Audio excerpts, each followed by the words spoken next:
Assalamualaikum. Welcome to lecture 20 of ATX Groups and Consortia. This is the fourth lecture under Corporation Tax. So we have started with lecture 17, 18, 19, 20. Now, under Groups and Consortia, this is when a company has groups, and also Consortia. Consortia is different from groups.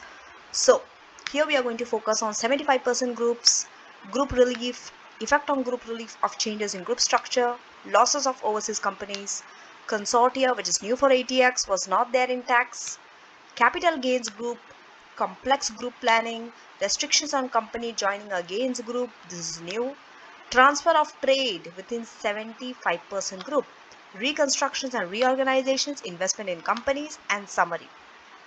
This area is very technical. You need to learn a lot here. Okay, there are a lot of areas to learn, and we are slowly going to proceed with it. Might look like little complex in the beginning, but with practice, this is one of the easiest questions. You just have to identify the groups, the correct member in the group, and when they are coming in the group and going out the group. That's the only thing that you need to know. Once you know that, rest, the way you account for it is very easy. So now, under groups, we have group relief and capital gain group. There are two groups, group relief losses and Consortia, and for capital gain we have asset transfers and reliefs. Now, so this lecture deals with the groups of companies where one company owns shares in another. Remember, for corporation tax, each company within the group will be treated separate entity. Each company are required to submit their own tax return. But if you are a member of a group, there is an opportunity for tax planning. In order to save tax and improve the cash flow of a group, you can do some tax planning. This tax planning happens when you are in a group structure. Okay, so much of this lecture is the revision of rules covered in tax. There are some greater emphasis at ATX on tax planning aspect. For example, by choosing the most tax efficient group structure, or effective use of loss reliefs, or effective crystallization or deferral of chargeable gains. Then tax advice on proposed strategies could be asked. Now, so the new areas at ATX are consortium relief, degrouping charges, pre-entry capital loss, transfer of trade and assets. You might be asked on one of this. Now, identification of 75% group. This is easy. How do you identify? So for corporate tax purpose, you have to identify the 75% group. Group relief and gains group. Two things are there. Do not confuse the two. There are two separate groups. One is group relief, the other one is gains group.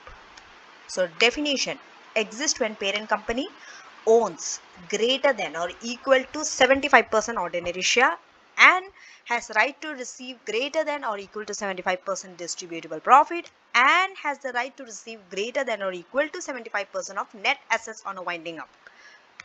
Direct and indirect interest are included in the 75% group. Next, for gains, it is same, 75% is there. But this one has the principal company and its 75% subsidiary plus their 75% subsidiary. So here the 75% test applies to ordinary share capital only. So the principal company must have an effective interest of greater than 50% in all group companies. For gains group, they are little strict. Okay, and there is a 50% test that applies to shareholdings, distributable profits and assets on a winding up. 75% is only for ordinary share. You see in the group relief, all are 75%. Ordinary share, distributable profit, net assets. But here only ordinary share 75%. Rest is 50%.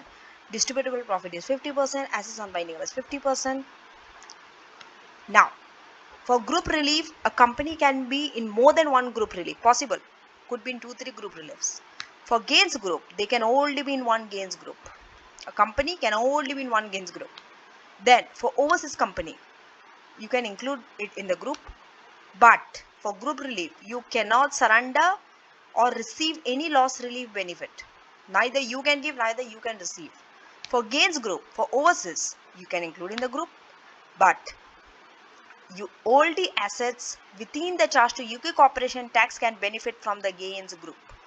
If you are charged to UK corporation tax, your asset, you can benefit from the gains group, otherwise you can't.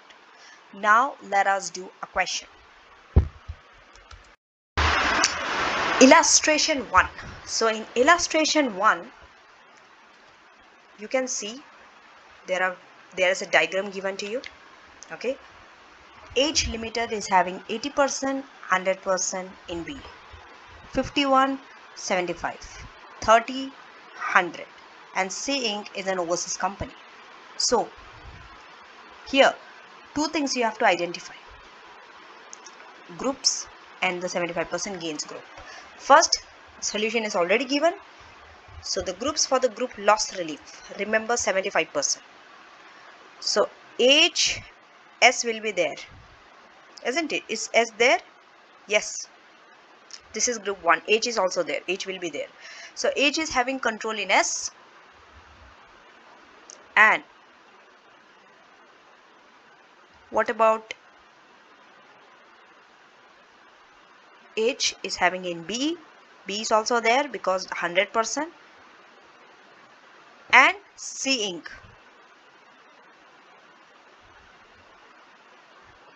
Okay. Although C Inc. may not receive any loss relief. Why? Because in the group loss relief, it's overseas, you don't receive any loss relief. There are two groups. Next group. So one group, we have understood. The other group, S and R. S limited and R limited. Because S is having 75% in R.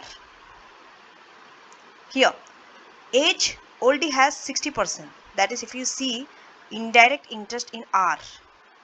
Where is R? Here. If you see here, H is having 80% in S, and if you go like this, 80 and 75, when you multiply, you are having only 60%. So it cannot be in the group with H limited. It can't be in a group with H. And also P will not be there, because if you multiply 80 into 51, it's less than 75%. And of course H is with A 30%, so it's not 75. Anyway, it's not met. But here H is having B 100, B is also having C 100. So 100, 100, 100. 100 into 100%. This two. So they are one group. They fall in one group. Okay. So there are two groups. Gain groups. What about the gains group? Now,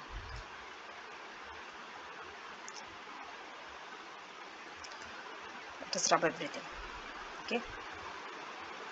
So coming to the gains group. Okay. So remember here it's 50%. So now S will be, H will be there anyway. H, he will be here. Okay. S will be there because 80%. And B will be there because 100%. And also C will be there because. Okay. But for C, for capital gain, although the reliefs only apply to assets within the charge to UK corporation tax. Okay. H will not have in A because it's 30%, so A is out of the group. A is not part of any group. Okay. And H is having an S, and now R can be a part of it because 80 into 75 was 60% before, so it's 50, but 8 into 51 is less than 50 also. So that's why P will not come in the gains group. So it is H, S, R, B and C. Okay, in the capital gains. Now test your understanding one. So here you can see the structure. Same, you have to identify the group. So first there are two groups, And for capital gains, okay, we'll see.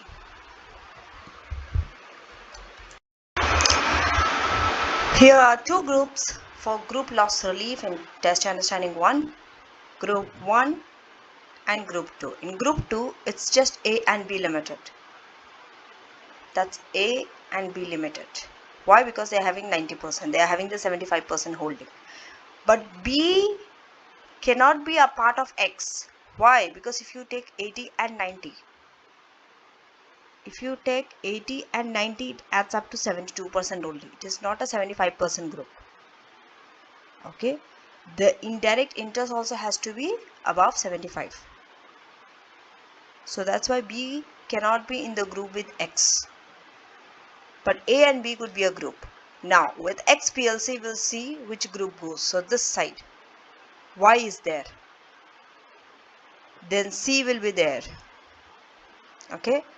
So Y is there, C is there, and what about A and Z? A is there and Z will be there.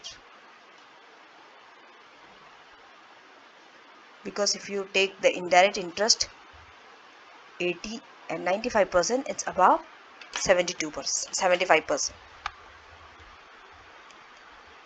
Okay.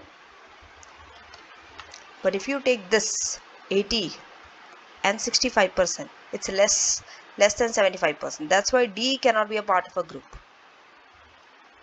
with X.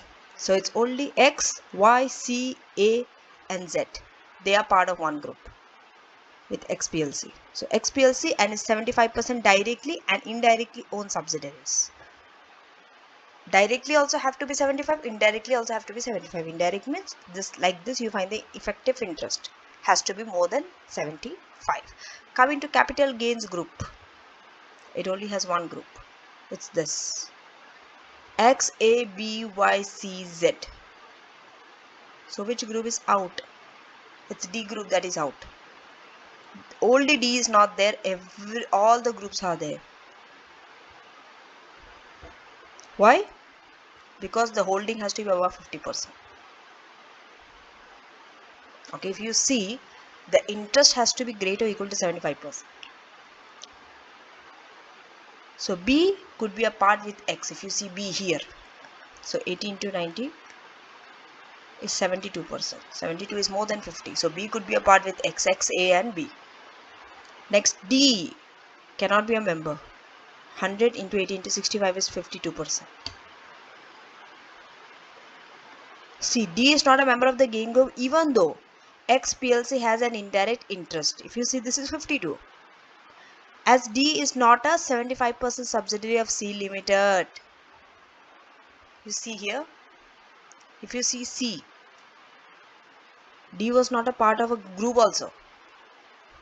If it was not there even in the group also. So because D is not a 75% subsidiary of C, it cannot be in the gains group even though if you see the indirect interest is 52. XPLC has an indirect interest of 52. Can't. So even though Y is an overseas company, it is included in that group because it has both 50 and 75, but it cannot enjoy any group advantages. This you have to remember very well. Next is group relief. Members of a group relief can surrender losses to profitable group members to utilize against their own taxable total profit. Losses surrendered must be set against the claimant company's TTP of the corresponding accounting period. Rules apply to both surrendering and claimant companies as follows. Group relief is claimed by the claimant company. Who claims the group relief? Claimant company on its corporation tax return, the one who is receiving it, and within 2 years of the end of its AP. AP means accounting period. Remember the dates, very important. But remember, it requires a notice of concern from the surrendering company. Now, surrendering company can surrender the current period's trading losses, non-trading loss relief, non-trading loan relationship deficit does not have to make a claim against his own profit first. You don't have to make a claim against his own profit first. You can directly surrender to the group. So, you do not have to make a claim against his own profit first. Excess QCDs, excess management expense of a company with investment business, excess property losses, excess non-trading IFL losses, all the amounts in excess of total profit can be surrendered. Remember, excess. Before loss relief, you can surrender brought forward. These are the ones which you can surrender the brought forward to the group relief. Trading losses, NTLR deficit, management expenses, property losses, non-trading IFL losses, to the extent that the surrendering company is unable to use the loss against its own TTP. Although there is no requirement for the surrendering company to actually claim, there is no such requirement. The surrendering company has to actually claim to relieve a brought forward loss against its own profit first. Can surrender to one or more companies within the group. You can surrender any amount desired, provided the claimant company can utilize that loss. Coming to the claimant company, offset the surrendered loss against its TTP. Who is offsetting against whom? It is the claimant company, the one who is receiving it. Against his TTP, the losses are going to be set off. So, claimant company. Surrendering company is surrendering it. They are handing it over. Okay, they are handing it over to claimant company. So, offset the surrendering loss against his TTP. They cannot carry the group relief forward or backward, remember. They can only claim sufficient to reduce his TTP to nil. If you are seeing that your TTP is 100, you can only utilize loss only up to 100, not 200. So if you are utilizing a loss against your TTP is 100, loss is 100, it's nil. Only that much you can utilize. The maximum group relief claim will be restricted to the claimant company's TTP. Always you have to see the claimant company's TTP. Assuming the loss is brought forward and the current year loss offset first and for the maximum amount. This is regardless of the fact that the company may not actually make a claim. To offset the current year trading loss, an amount of a claim to offset brought forward losses may be made for a specified amount. Now, before we move on to the corresponding accounting periods, let us do question. Illustration 2, maximum group relief. So, what is the maximum amount of loss that Mountain can surrender to his 100% subsidiaries using group relief for the year ended 31st March 2024. Okay. So here you have been given the trading loss, interest income, property business loss, charity QCD and capital loss. Now there is an unrelieved trading loss of 50,000 brought from 1st April 2023. Okay. So now first let us go through the trading loss, 100,000. Then what can you get? What can you utilize against the group relief? The excess.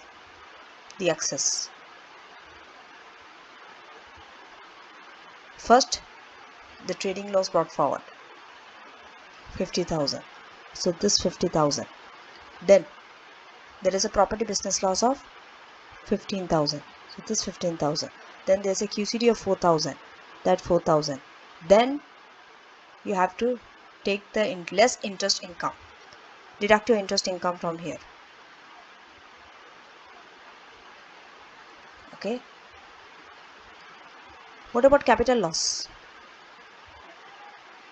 What about capital loss of 12,000? We'll leave this for time being. Okay.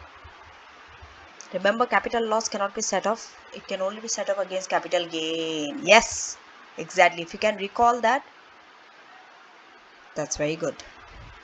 So now this much you deduct against this. It will be added. Sorry, your loss will increase more. This is the maximum you can get group relief. Okay, this will not be deducted. This will be added. Both are in bracket. Remember. So the current year losses can be surrendered in full. Okay. They have not mentioned the company of the claimant, profit of the claimant company, TTP. Okay. And capital losses cannot be surrendered under the group relief provision. For them, we have a capital gain group. Right? In that we can set off the capital loss. So now, only the excess property business loss, QCD and trading losses can be surrendered. Excess. So these losses are reduced by the amount of the other income. In this case, the interest income is the other income.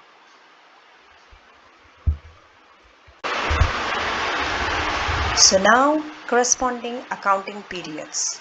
Losses surrendered by group relief must be set off against the claimant's company's profit of a corresponding accounting period. Corresponding means any period falling wholly or partly within the surrounding company's accounting period. Where the companies do not have the same year end. See, it's not always possible that surrounding and claimant company might have the same year end. One might have 31st March, one might have 31st December. Possible. So where they do not have that same year end, the profit and loss has to be time apportioned, so that you find the relevant amount falling within the corresponding accounting period. This is very important. A question might be asked on this. So in this situation, maximum loss can be surrendered is equal to lower of. See, if you are having the same accounting period, no issue. But if you are not, often question will be given that you might not have the same accounting period. Then you have to do this corresponding accounting period rule. So the maximum loss is equal to A, loss, both current period and brought forward losses. You take both losses in the surrounding company for the corresponding accounting period. Surrounding means that is the loss making company, and TTP in the claimant company for the corresponding accounting period, whichever is lower. That is the maximum loss that you can surrender. Now let us do questions. Test your understanding 2. So here we have two questions. Test your understanding 2 and 3. Let us do 2 first. A and B. You have to calculate the maximum amount of loss that B can surrender to A for the year ended 31st December 2023. And second requirement, compute the revised TTP of A assuming B surrenders the maximum amount of loss. Here question number B is also same. The only thing is year ended changed to 31st December 2024. Question remains the same. Just the time period changed. So A and B are member of 75% loss group. A's TTP is 25,000. B's loss is 17,000. Sorry, 17,000 is TTP from this period to this period. From 1st of Jan to 31st December. And then from 31st December 2024. They've apportioned. And B is making a loss from 1st of April to 31st March. This is the loss 20,000. So how will you apportion this among the 25,000 and 17,000 TTP?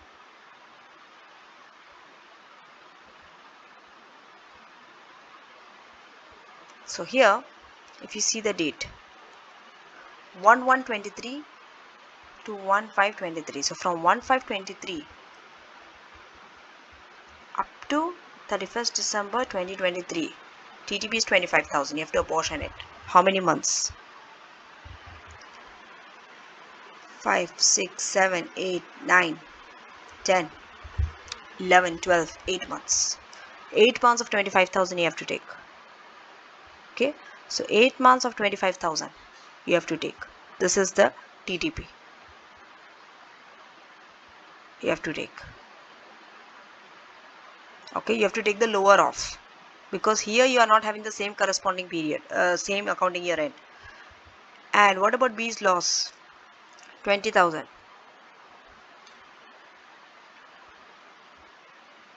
For how many months you have to take?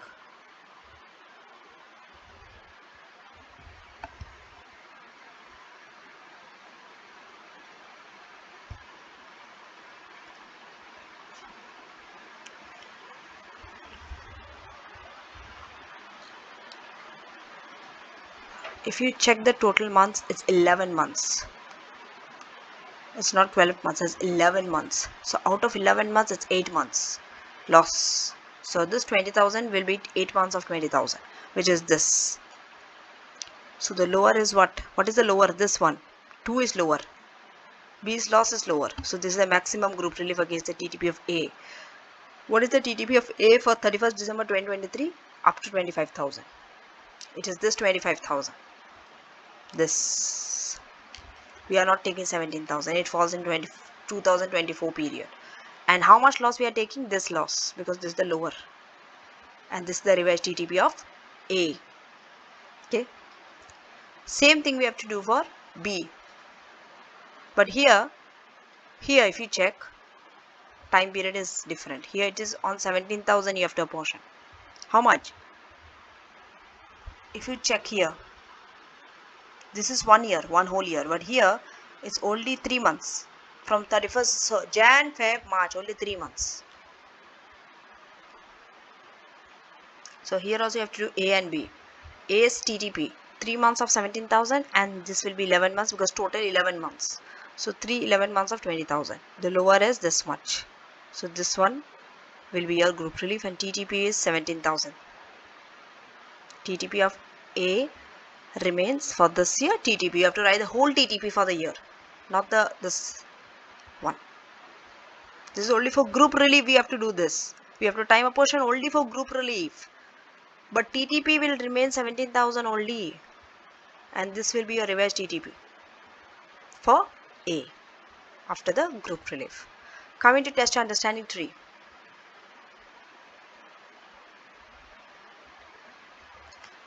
You have to compute the corporation tax payable by each company for the accounting period on assumption maximum possible group relief is claimed by Romeo. Show the amount of unrelieved losses carried forward by Juliet, assuming any other beneficial claims are made. Here they are owning 80%. Now, so who is having the loss?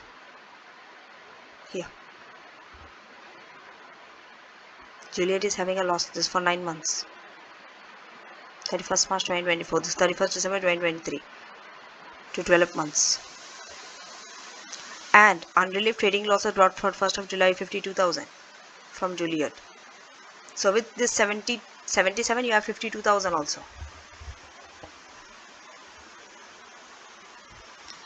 This is also similar. You have to find that corresponding accounting period rule. Okay. So first, when you are finding the corporation tax, what do? See, until you don't come to this stage, group relief, here you can do all this working from the table as it is. Because question is to find corporation tax. Corporation tax you find only after group relief. Group relief is the next step. First you have to find the TTP. I mean till deduct QCD. You have to reach that stage. So here, just copy paste. Trading profit 890. Here it will be less, 0. Because it's a loss. So you see here it is 0. Rest, interest income, property income, chargeable gain, everything you write. For both. So, capital gain, bank interest, property income. Remember dividends. Dividends only for augmented profit. This is you need for corporation tax to find the rate. So leave this and qualifying charitable donation. Okay. So property, interest and chargeable gain. Get the total profit. From total profit, deduct the brought forward loss of 22,000.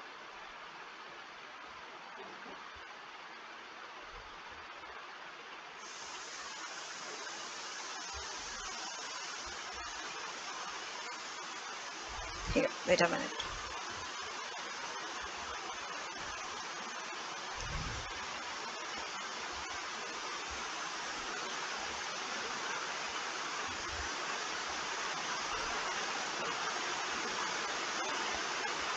There is a working to this. Just wait a minute.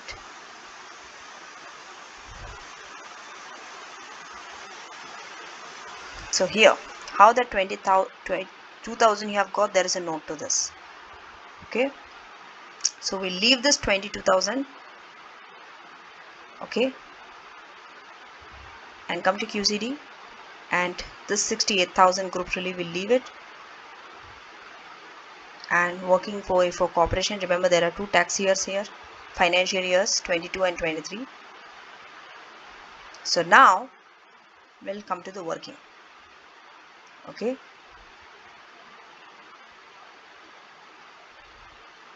so now first working loss available for group relief. So here trading loss is 77, one more losses here, there are two loss, less current period total profit. What is the current period total profit? 27,000. This one you need, because we don't know Juliet's TTP, you need it. Okay, so first we'll set against the total profit of Juliet before we surrender to Romeo, remember. So first current period 27. This is why you need this table. Till here you need, till here you have to do the working. You can straight away do it. Once you get the total profit, go to the working, keep some space, go to working, do this. Okay, so against your total this 52,000 loss you can set off against your 27 profit, and you get this much. Still you have this much left. So this and this is added, and this is your maximum loss against group relief. Now, so this is loss available. You have found the loss. Now we'll find the group relief, maximum group relief. Working number 2. You need this working here. This is to find the corresponding accounting period. Okay, you have to find when it is Juliet, when it is Romeo. So Romeo is from 1st to 31st December 2023. Romeo, there is no issue. Issue is with Juliet. Juliet is for 9 months. 9 months to 31st March 1994. So it started from when? 9 months. July. So it's July. It is July to 31st March. July, August, September, October, November, December, January, February, March. So they told 9 months. Go 9 months back from 31st March. So it is 1st July 2023. This is 9 months. Out of this 9 months, remember the time that is overlapping. That is the time. So from 1st of July 2023 to 31st December 2023. This 6 months is overlapping. After this period, Romeo period ends here. So 6 months is overlapping. That means 6 months you can utilize. So that's why we are taking 6 months. 6, 9 and 6, 12. Because Romeo has a year, and for Juliet, the whole period is 9 months only. That's why 6 over 9. Okay. So now, what is the loss of Juliet? Already we have done a working 102. Working 1, 102,000. And Romeo's TTP is 894. How did you get that? It's given. Just see, it's given here. This one. This is the TTP before you take group relief. 894 for Romeo. Okay. So Romeo is 894 TTP. So find the loss and find the Romeo's TTP, which is lower. This one. Loss of Juliet is lower. 68,000. So this will be relieved. So now let us go to the loss memo. Very important loss memo. Current period loss 77. Brought forward loss 52.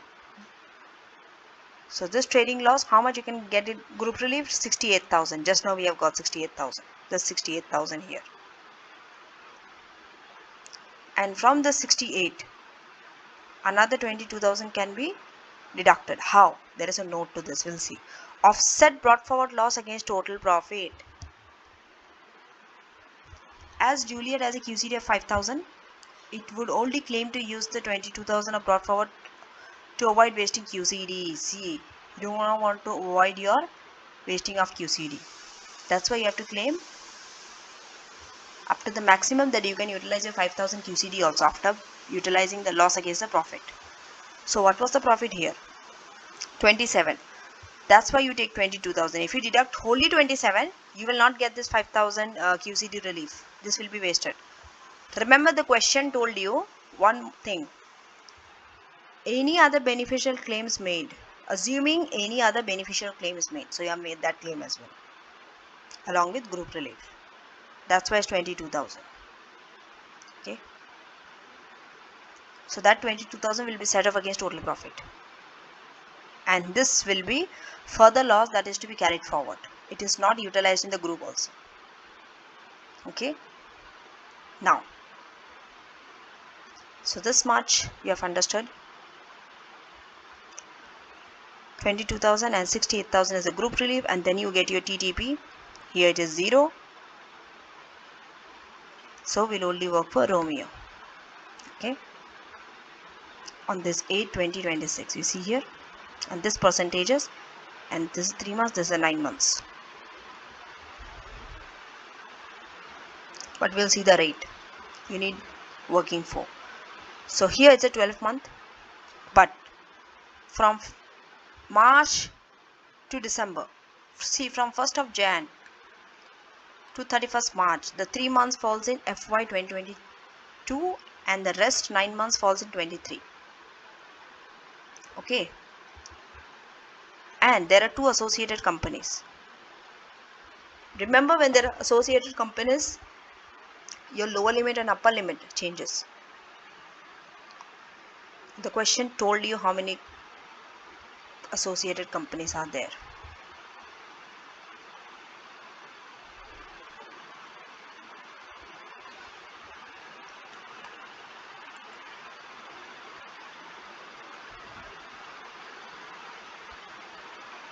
Wait a minute.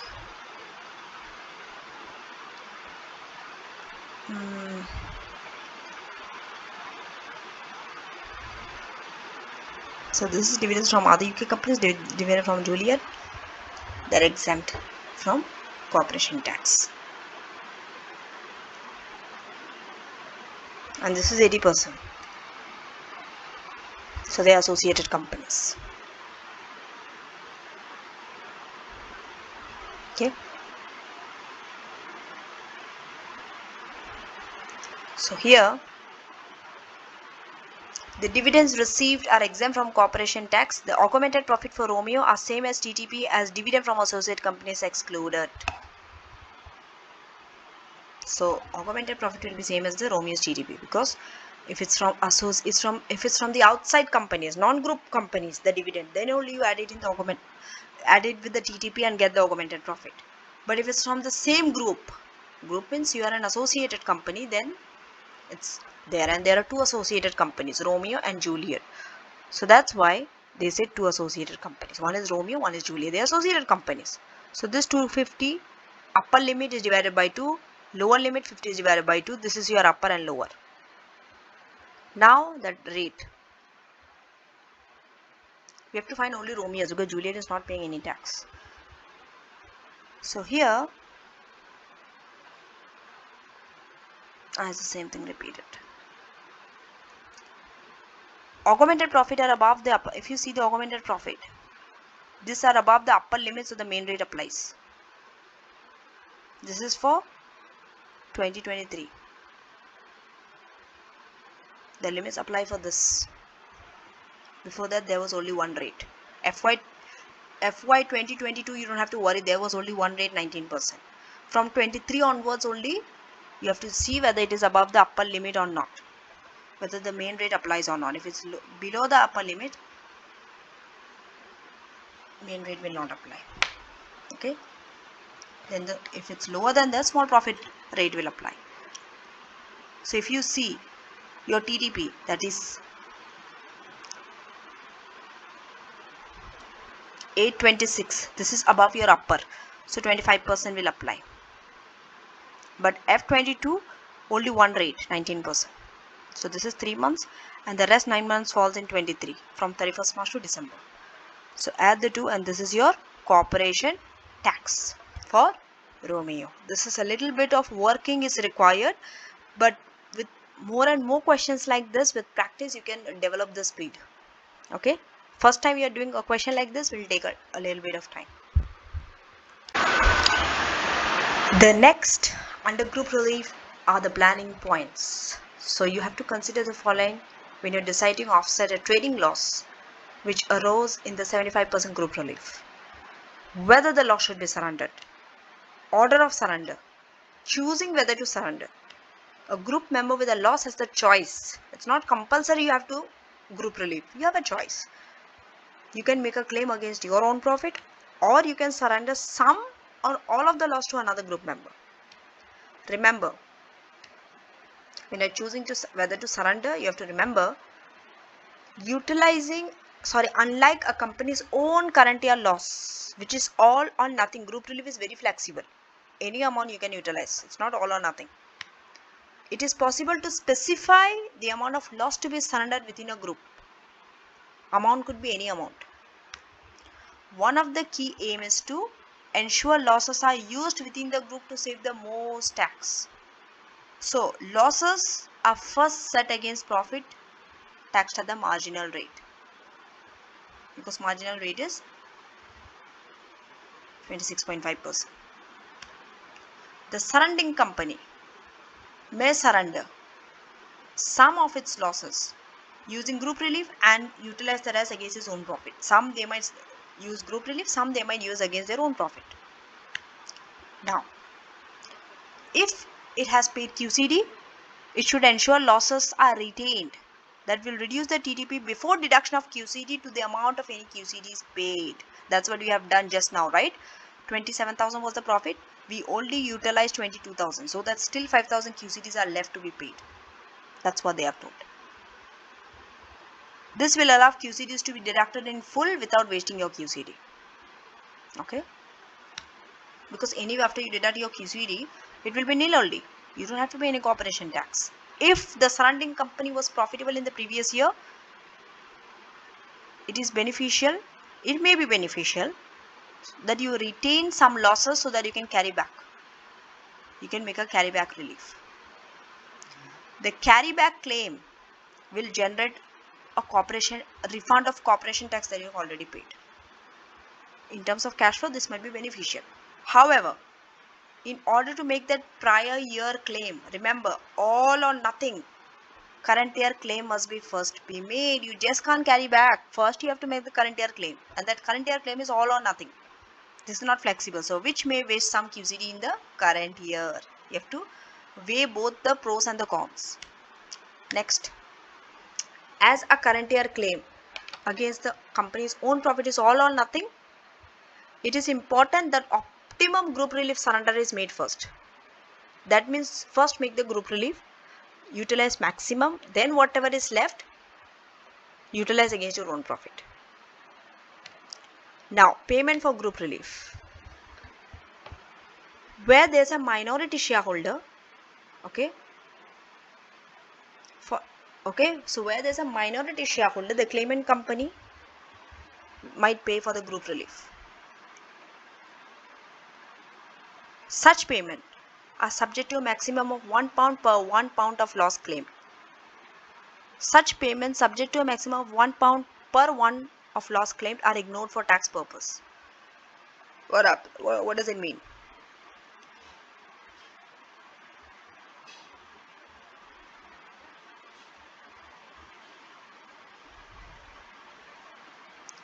Only one company can pay for it. Okay? The claimant company can pay for the group relief when there are minority shareholders. Now, effect on group relief of changes in group structure. Your group structure might not remain fixed like this. It might change throughout the period. That you have to take into consideration. So what happens? This is a topic that has a very high chance of being tested in your ATX. So be prepared for it. That is companies joining a group, companies leaving a group. First we'll go through companies joining a group, then companies leaving a group. When companies are joining a group, okay, remember your corresponding accounting period starts from the day when you join the group. That's why it's necessary that you time apportion your losses and profit in the overlapping period. Losses arising in the subsidiary before it joins a group. Before you are joining a group, any losses there of the surrounding company, they are not available for surrendering to companies. You can't surrender them to the companies within the new group for 5 years. However, there is no such restriction on companies within the group surrendering the brought forward losses to the new subsidiary. You can surrender your brought forward losses to a new subsidiary within the group. Any subsidiary before joining the group have some loss, that loss cannot be surrendered to the company within that new group for 5 years. When a loss making company joins a group, there is a change in ownership. So there may be restriction on the use of its brought forward loss against its own profit. If there is also a major change in nature or conduct of trade, this we have gone through in the previous chapter now, that when there is a major change, there are some restrictions on the brought forward losses against its own profit. Companies leaving a group. Your group relief will be ceased once you are leaving, once you are in a place to sell the shares. This will usually occur before the actual legal sale of the shares. You don't have to actually sell your shares. Before that also, you will be ceased to be a part of a group when you are in the process of selling the share. So HMRC considers the arrangements that comes into existence. For example, there are agreements between the parties that transaction will proceed. This is so even though such agreement is still subject to contract and not finally binding on either party. Still, HMRC will see. They will look at correspondence and details of negotiations to determine the date of any arrangements coming into force. For your computational examination question, you should be given the date on which a company is deemed to leave a group. They will give you the group date when a company is leaving a group. Now, losses of overseas company, the next subtopic. So, group relief is normally only allowed between UK resident group companies. Next, consortia. So, further loss relief is available if companies are structured as a consortium. What is this consortium? We'll see. But before that, let us do a question.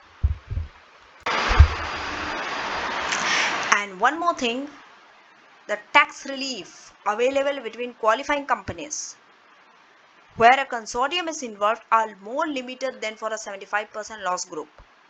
They are more limited. Definition of a consortium.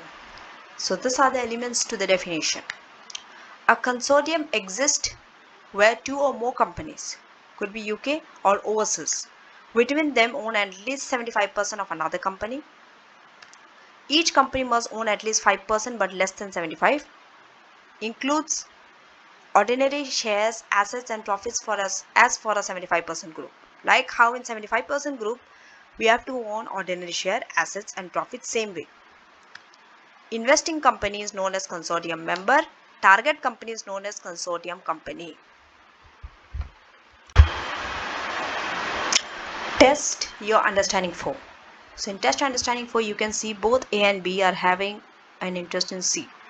A is having 80, B is having 20.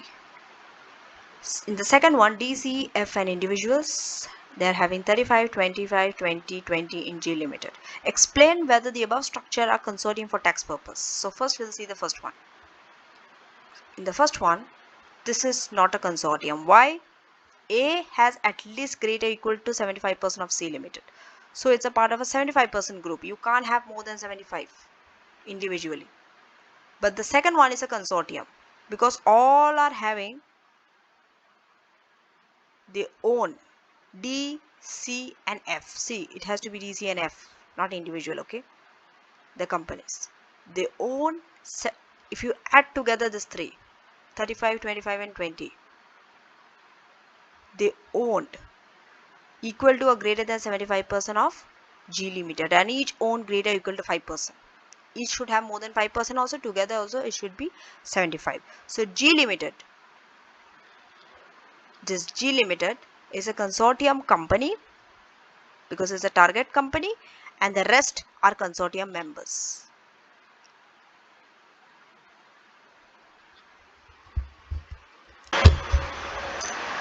Effect of being in a consortium. Now, consortium relief. Okay, this is a form of a loss relief. This is available between a UK consortium company and its UK member for current period and brought forward losses.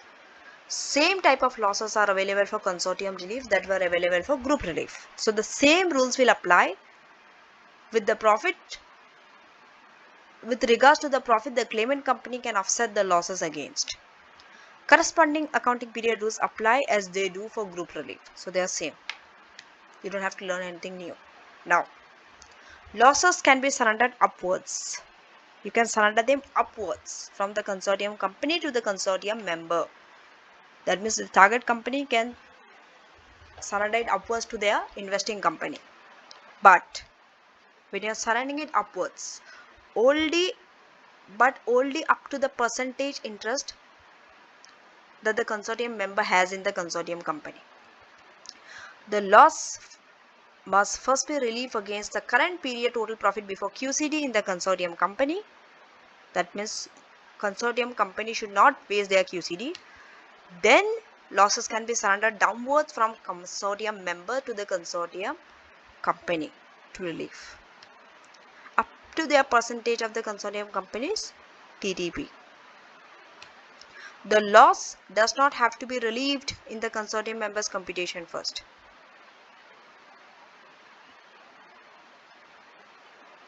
For consortium company to surrender it upwards first, they have to utilize it against their total profit before QCD. But consortium member can surrender it downwards and they don't have to utilize it against their TTP first. Consortium, the maximum consortium loss relief available for surrender is the lower of result of the consortium member. Second, the consortium members' percentage entitlement to the result of the consortium company. Losses cannot be exchanged between consortium members. Consortium members means the investing companies. Let's say there are 3 companies investing in C. Among those 3 companies, losses can't be exchanged. It can only be surrendered upwards, downwards. Between loss member to loss company to loss member, not among loss members. So loss members can be resident anywhere in the world, but only a UK resident consortium member can claim or surrender losses. Yes, consortium member could be anywhere from the world, but for the loss relief, the one who can claim or surrender the losses should only be a UK resident, not overseas. Now, as for a group relief, same. Consortium relief also has to be claimed by the claimant company and within 2 years of the end of its AP. Now, let us do a question. Test your understanding 5. So, in test your understanding 5, calculate the maximum consortium relief available for P and Q Limited, assuming all companies have the countermeanious year and dates. That means the same year and dates. So that means you don't have to do anything with corresponding accounting period and all. You don't have to adjust. That's a good thing. Next, and this one is relating to this. Explain how X Limited can relieve its loss within the consortium, assuming all companies won't have countermeanious year-end dates. Okay, so now first let us do the P, Q and the C Limited question. So now, who is having the loss? 60. So he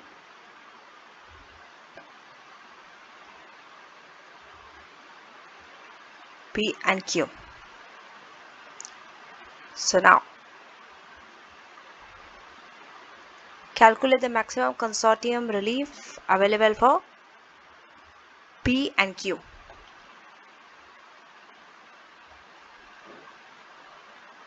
Now, So here is 50,000 for P and 15,000. It is the lower of the available TTP of member 50 and 15, and the available losses of consortium company. Loss is 60,000. Okay, but we have to take up to the proportion of his holding, 70 and 30, because it's going upwards. So 70% and 30%, 42 and 18. So this is the maximum amount, because from 50 42 is less, and from 15 18 15 is less. So here maximum amount is 15,000 for Q. Now X limited. So this we have finished. Now we are in the X and the Y. Here remember, X cannot shift it to Y. It's not possible, but it can go down to C limited. So 100,000 loss and 15,000 TTP and 50,000 is the profit of C limited. Now we'll see when it goes downwards how it works. X can use part of its loss to relieve up to 40% of C limited's TTP 20,000. X cannot surrender any of its loss to Y limited. Members cannot surrender among each other. Up to how much? Up to 40%. They can surrender against the C.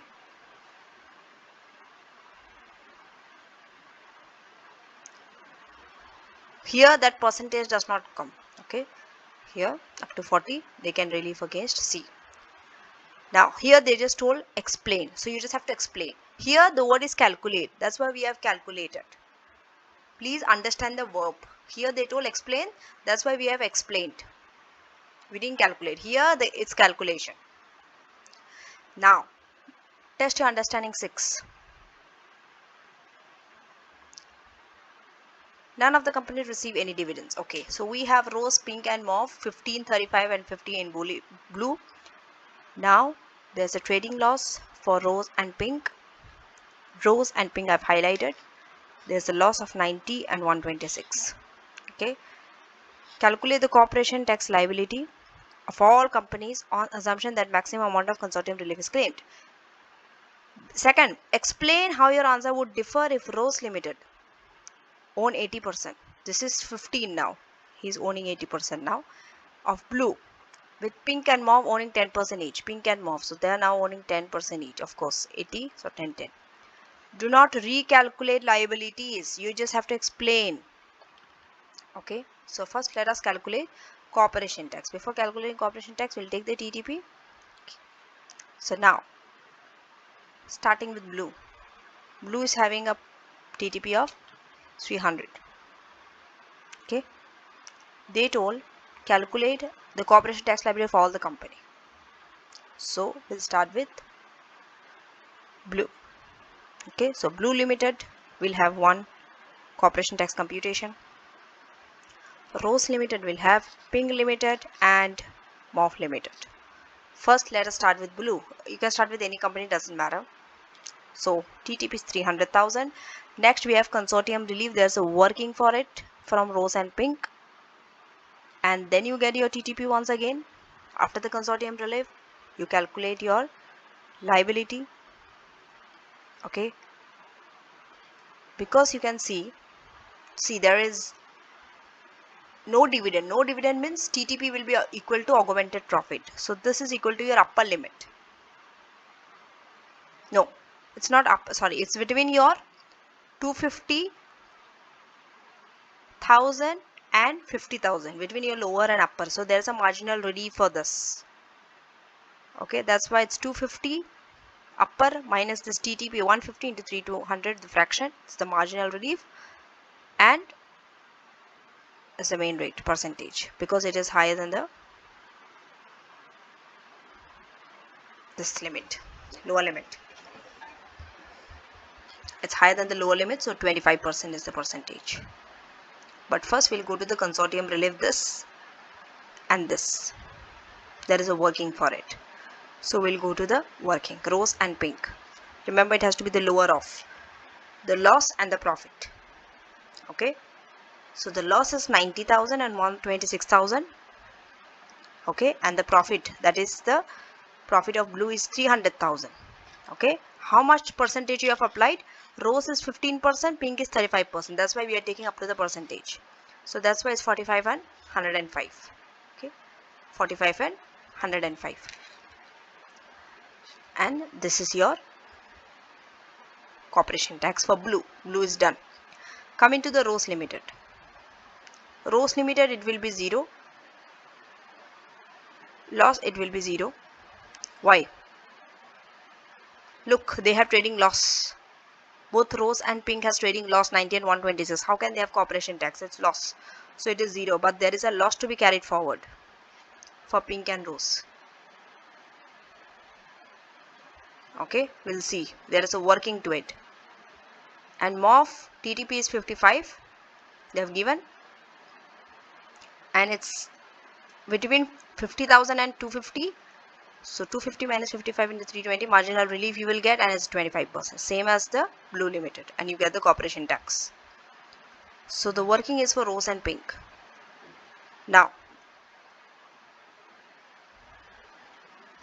one more thing, MOV has exactly 50%, not more than 50. So none of the companies are associated and full limits are compared to the augmented profit. Let's see the ownership. Yes, it's exactly 50. You should have more than 50 for it to be an associated company. Okay. Now, so here, if you see, what is the lower? 45% is the lower. 45,000. That's why this is the relief. What was your loss? 90,000. So from 90,000 you are getting 45,000 relief. So this one is the loss carried forward. Still loss left. From 126, 105. This is the loss consortium relief out of 126. So this will be a loss carried forward. That's why this is the loss carried forward. This is the loss carried forward. Understood? After consortium relief. Now coming to part B. If Rose owns 80%. And the remaining two are owning 10%. What happens? What happens? Both are owning 10%. Rose is owning 70%. 70% is more than 50%. So the two companies would be associated if they are owning more than 50% and would form, and also they are 75% group also. So they would form a group relief. You see, if they are owning 80%, means they are owning more than 75. So if one company is owning more than 75, means they form a part of a group relief. Number one. You have to say it's a form of group relief and you have to mention the word association. I will highlight it for you. 2. Associated group relief. This you have to say. You have to mention for you to get the marks. Next. Then the whole of the loss relief loss would be available as a group relief to whom? To reduce the TPA of Blue Limited. Blue Limited is having how much? 300. Loss is how much of Rose? 90. Whole loss can be relieved against it and Blue will be left with the TTP of 210. You see here? Blue Limited is having 300. He is having a loss of 90. The whole is relieved and 210 is available for Blue. We are not setting it against MOV because MOV is just having 55. So better to set it against Blue because Blue is having the highest profit. Okay. Remember, question told maximum amount of consortium relief. Okay. So now, next. Determines Rose and Blue will be the two companies. Next. This is second point. Third one. Your limit will change. Two associated companies. So upper limit divided by 2, lower limit divided by 2. This is your upper and lower. Now they will pay the tax at the main rate.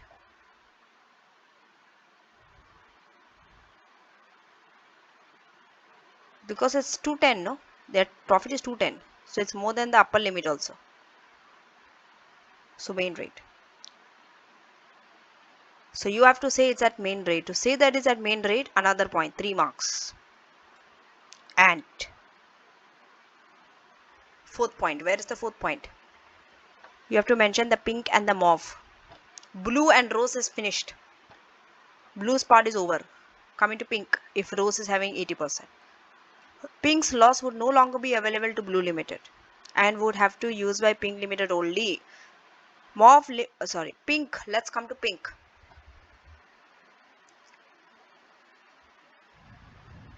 Let's go to pink. So pink's loss cannot be used against whom?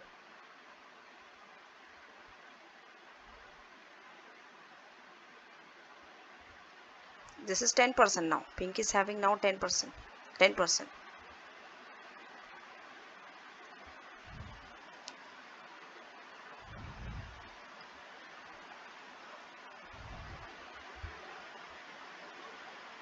Blue limited. Okay.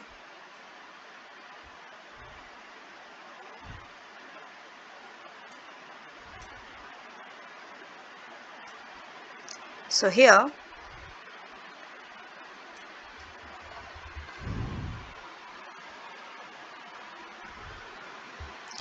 pink's loss would no longer be available to blue limited. Blue limited cannot use the loss of pink. And it have to be used by the pink limited only. Why? They're having 10%. So because they're having 10%, okay, what happens? They're not a consortium any longer.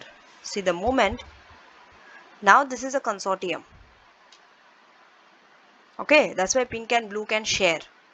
But the moment rose is having 80%, pink is having 10%, mauve is having 10%, okay, blue. So with blue, they can't share. The losses will be used by pink limited only. It can't be shared with blue limited.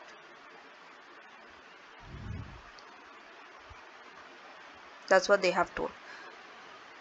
And mauve will be unaffected because mauve has a profit, no loss.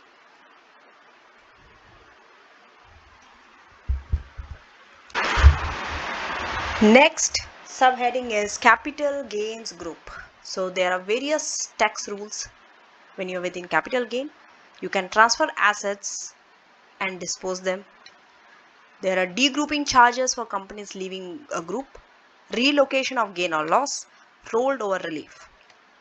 Now, transfer of assets. So we'll go one by one. Transfer of asset. When you're selling an asset to another group member in the gains group, there is no gain or loss transfer.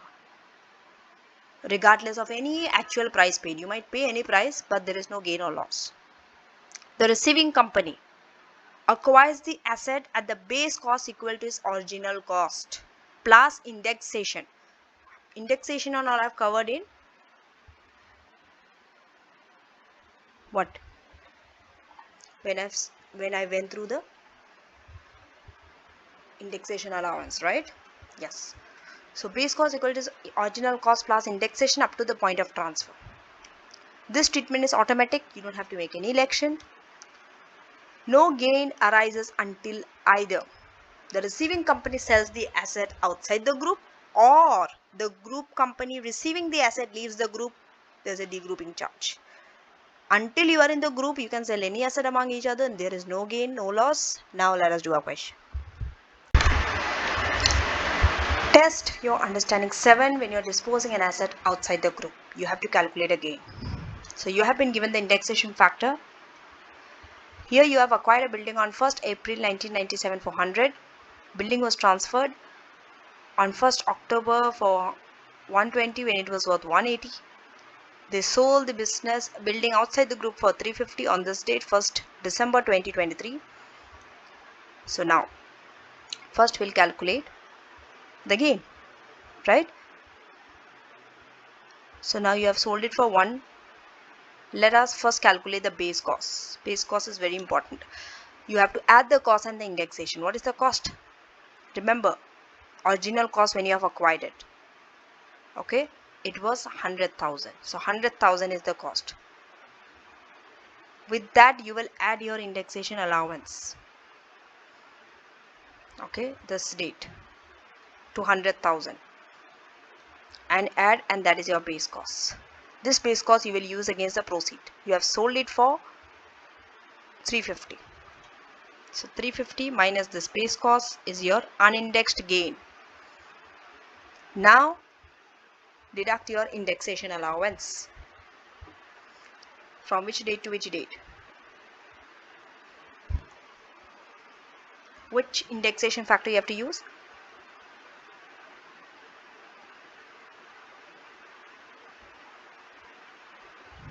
This one. Okay, till this date. Because the building was transferred on 1st October 2007. So 0.331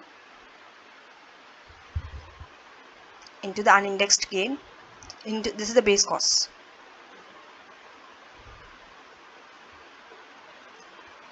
Okay, remember this one will be frozen at December 2017. After that they will not give you. So it is this, and this is your chargeable gain. So this is how you have to calculate when you are having a gain outside the group, and it's very easy. So when you are disposing asset outside the group, calculate gain or loss normally. Now the next, SBA, structures and buildings allowance. We have done this earlier. So if an asset on which SBA has been claimed, this will be and is transferred within a gains group, the transferor does not need to add the SBA to his disposal proceed. The receiving company is treated as if it always owned the asset and will claim SBA based on the original cost.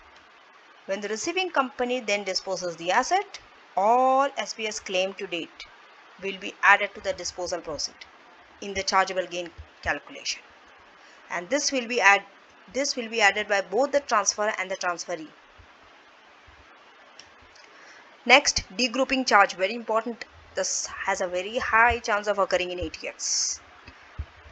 This happens when you leave a group and you're still owning an asset, not just when you leave a group, when you're still owning an asset that you have received while you were in the group.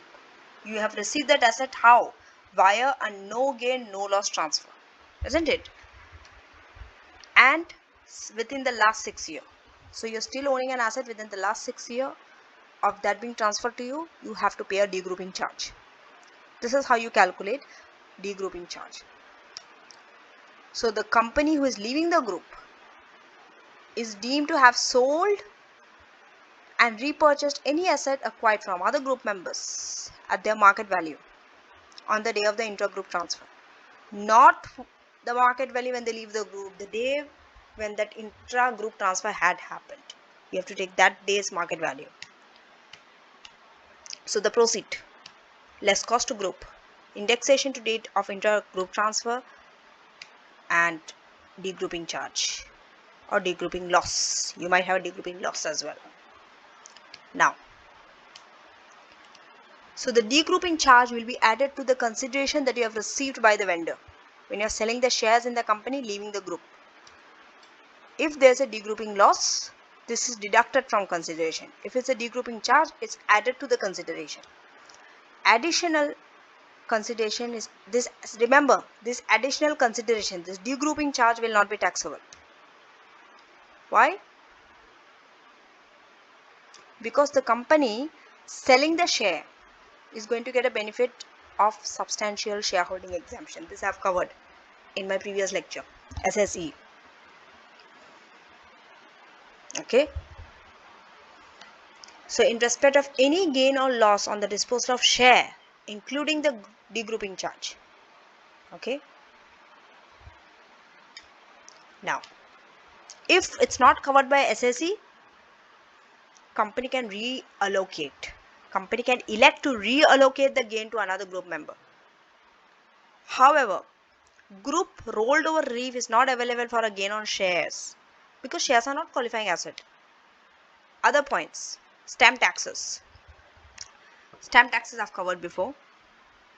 So there is no charge to stamp duty or stamp duty land tax where assets are transferred between two 75% group companies. If you are transferring assets between two 75% group companies, No one has to pay any stamp duty or stamp duty land tax. But this relief is not available. This relief means you have to pay stamp duty at the time the assets are transferred. See, this relief is not available where at the time the assets are transferred, arrangement exists for the purchasing company to leave the group. That means when you are transferring the asset, at that time there was some agreement or you came to know that you are going to leave the group. That time you have to pay the stamp taxes. Purchasing company has to pay the stamp taxes. If the transferring company leaves the group within 3 years of the original transfer, your stamp duty land tax will be payable. Whatever was exempted is now withdrawn, duty becomes payable. Next, other points. So after stamp duty is intangible assets. So intangible assets like goodwill does not fall in the capital gains regime. But there are various reliefs which apply to capital gains group.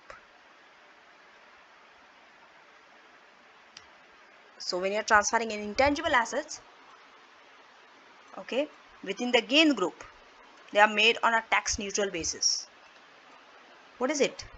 Means tax neutral means acquiring company is treated as if it has always owned the asset and takes it over at its tax written down value. That means acquiring company will always take it over at its TWDV, cost less any amounts deducted.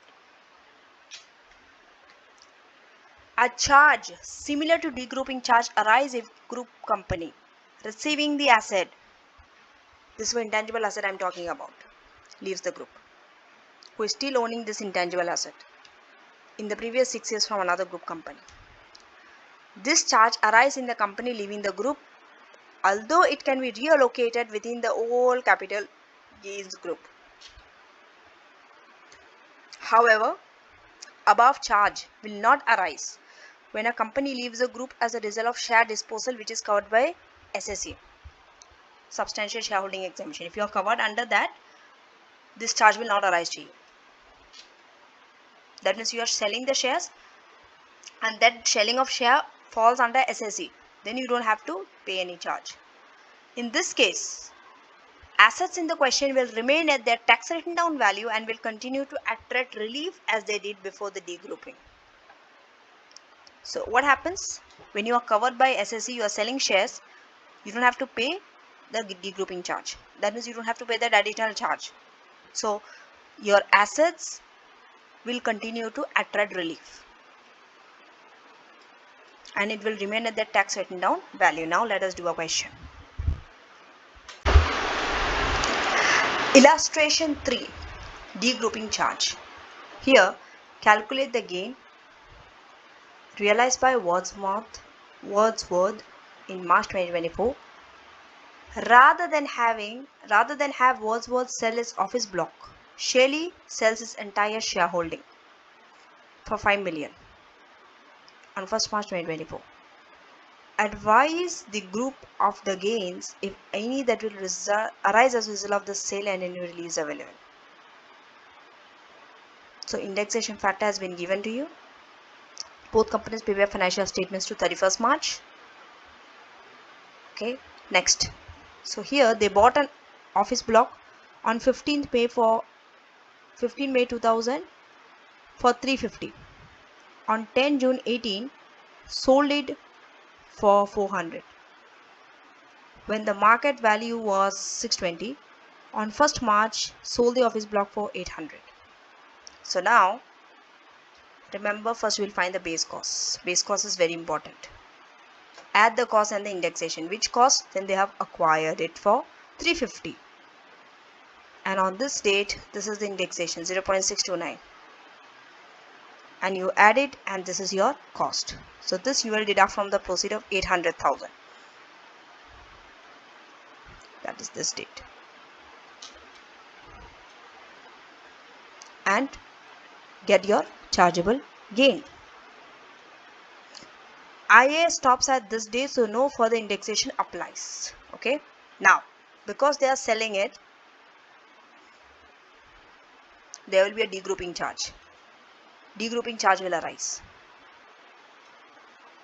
Okay, so it will be treated as if they have sold the building on 10th June at its market value and then immediately reacquired it. So proceed less base cost. Base cost already have got above this one. This you will deduct from the proceed. What is the proceed?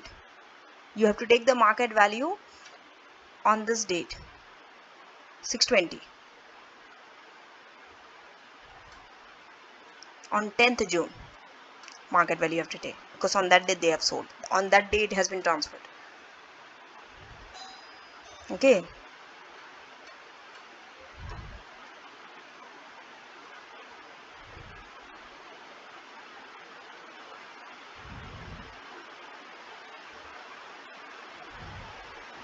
Now, so this is the degrouping charge.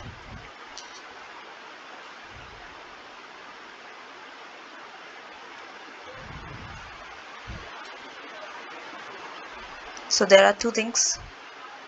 One, sale of asset outside the group, sale of Wordsworth Limited. So when you are selling the asset, this is the gain. And this is the next. This first, this second requirement. So this degrouping charge you will add with the 5 million proceed. When we are selling the share, there was a 5 million, right?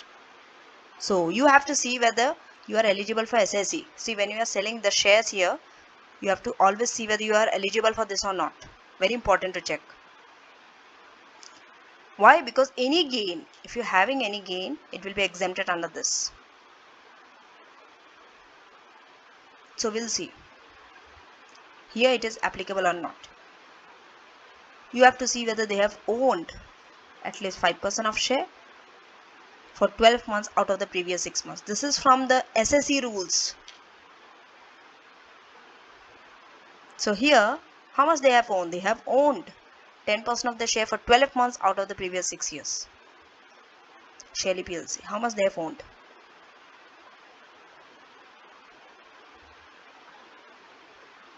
They have told wholly owned subsidiary. Wholly owned subsidiary means 100%. So done. It has met the condition. It has owned it for at least 5% also. And it has owned it for 12 months out of the last 6 years. So the two conditions are met. It is eligible for SSE. So because now it is eligible for SSE, the next is this. And this is not an intangible asset. So intangible asset thing will ignore. Okay. What about STLD? See, because it is SSE, it comes under SSE, this will not be charged. This would not have been charged. Because it is sold, this will not be charged when the office block was sold between the group companies.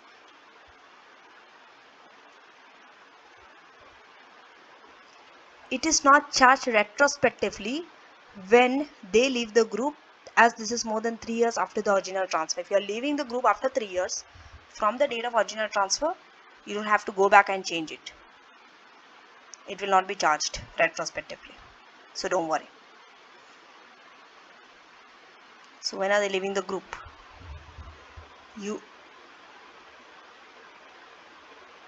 This is on 10th June 18 and this is on 24.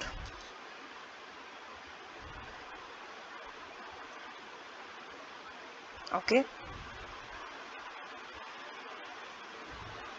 So now on 1st of March 2024, if you check the date, it's more than 3 years, 6 years.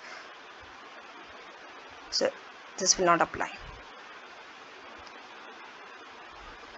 Now test your understanding 8. Here you have been given the indexation factor and here you have sold whole owned subsidiary, that's 100%. That means you have to see whether you are eligible for this or not. On 15th April 2023, they purchased it on 1st of August for 180. Building was transferred for 230. Market value was 375. Orange still own the building on 15th April 2023. See, now they are still owning it. So here, what is the proceed? 375. Market value on the date of transfer was 375. You have to take on that date and find the base cost. So 180. With this 180, indexation factor will be added and deducted, and this is the degrouping charge. There will be a degrouping charge. Because when you are leaving the group, you are still owning the asset which you have acquired in the 6 years. So now, what happens? This degrouping charge will be added to the consideration received by yellow on the sale of the shares. When you are selling the share, you are getting some consideration, with that add this degrouping charge. But any gain will be exempt under substantial shareholding exemption. Why? They have owned 10% for 12 months.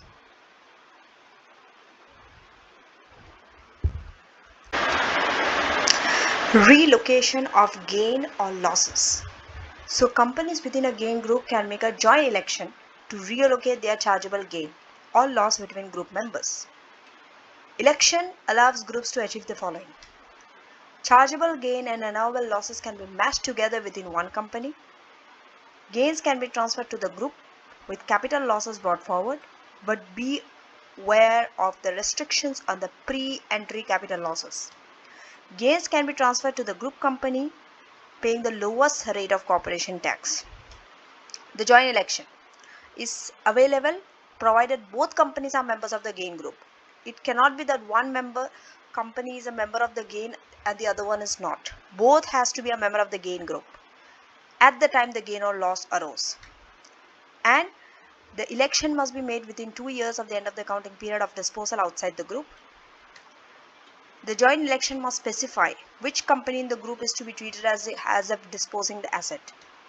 Remember, only the current year chargeable gain or allowable losses can be transferred, not brought forward capital losses. Now, what are the benefits of the election? As there are no actual transfer of asset that is taking place within the gains group, there will be a savings in legal and administrative cost. The 2-year time limit for making the election means tax planning can be taken retrospectively.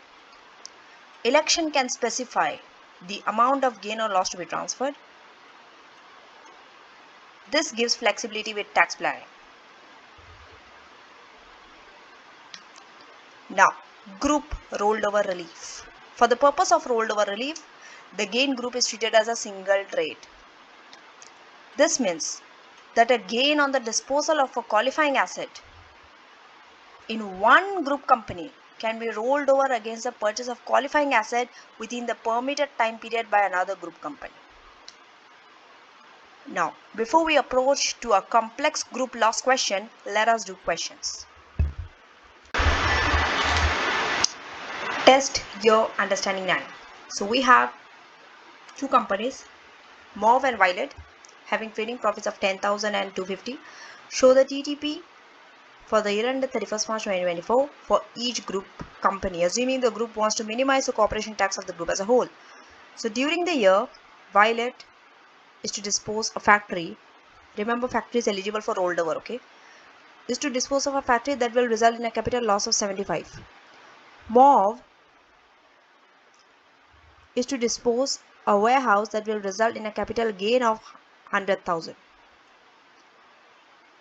Gain of 100,000. So now we are going to show the TTP. See, here we have to write, okay? So to minimize the tax for the group as a whole, what do we have to do? Or it's written in bullet points. This is the solution to it. Now, let us do the workings. So we need the trading profit and the net chargeable gain.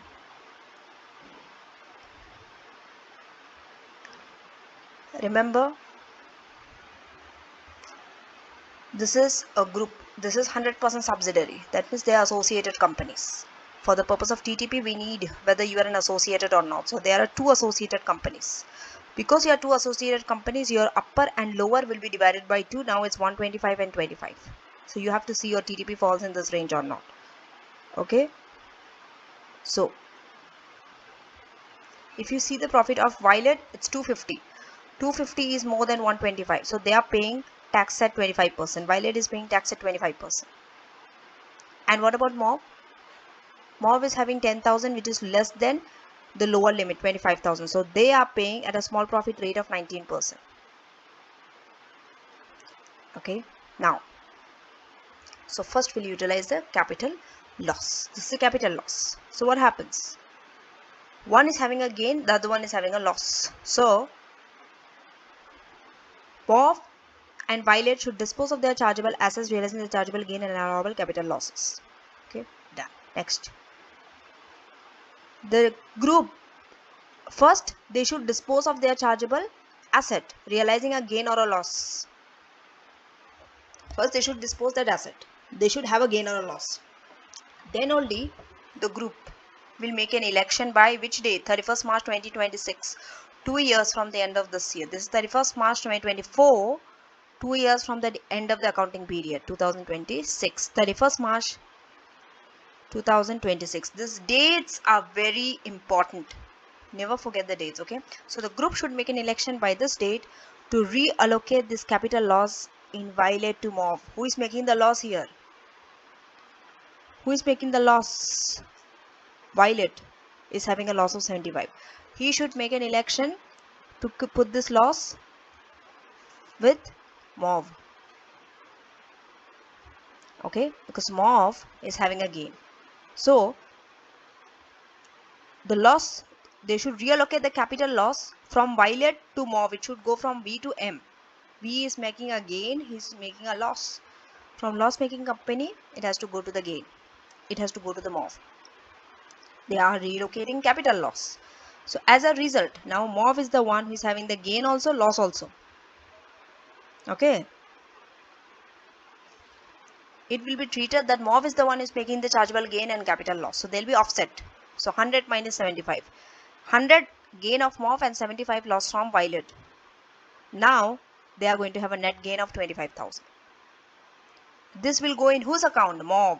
Mauve is the one who is going to have this 25,000. So if you are going to have a 25,000, it falls in which raid? See, it falls here, 25,000, the lower limit. So it falls in the marginal rate. Marginal rate is 26.5%. This falls in the marginal band. Okay. So now,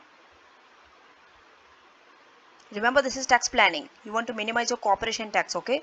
So to avoid this, the 10,000 of the gain should be relocated to Violet. What do you mean?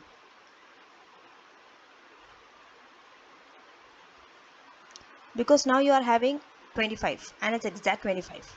Okay. How much gain is having?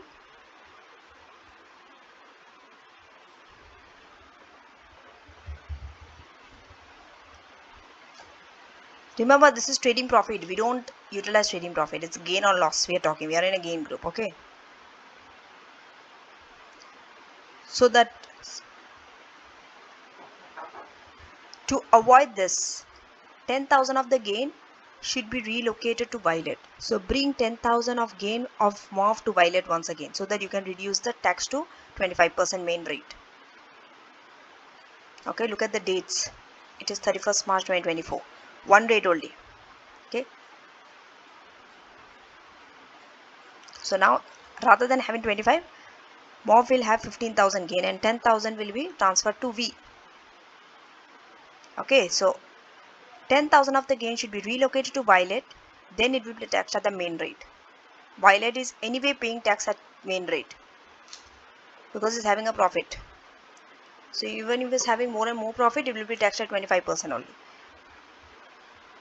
Okay, Mauve will now have a gain. Earlier it was 25, now 15,000.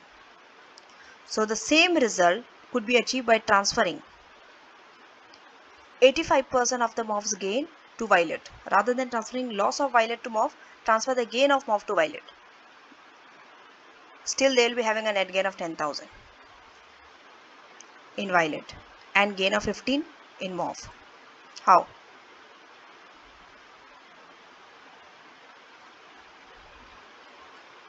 So from 100 transfer 85 to Violet. So if there is a capital loss of 75, 85 means there will be 10,000 again in Violet, and 100 minus 85, 15 will be in Mauve. So it's the same result. You transfer from here to here or there to there. Result is same. So now take the net profit Here's 15, here's 10, and here tax rate is 19 and 25%. You have to add trading profit and net chargeable gain to get the TTP. This is the net chargeable gain, okay, after you allocate among the group. So now they are having gain 15 and he's also having a gain of 10,000.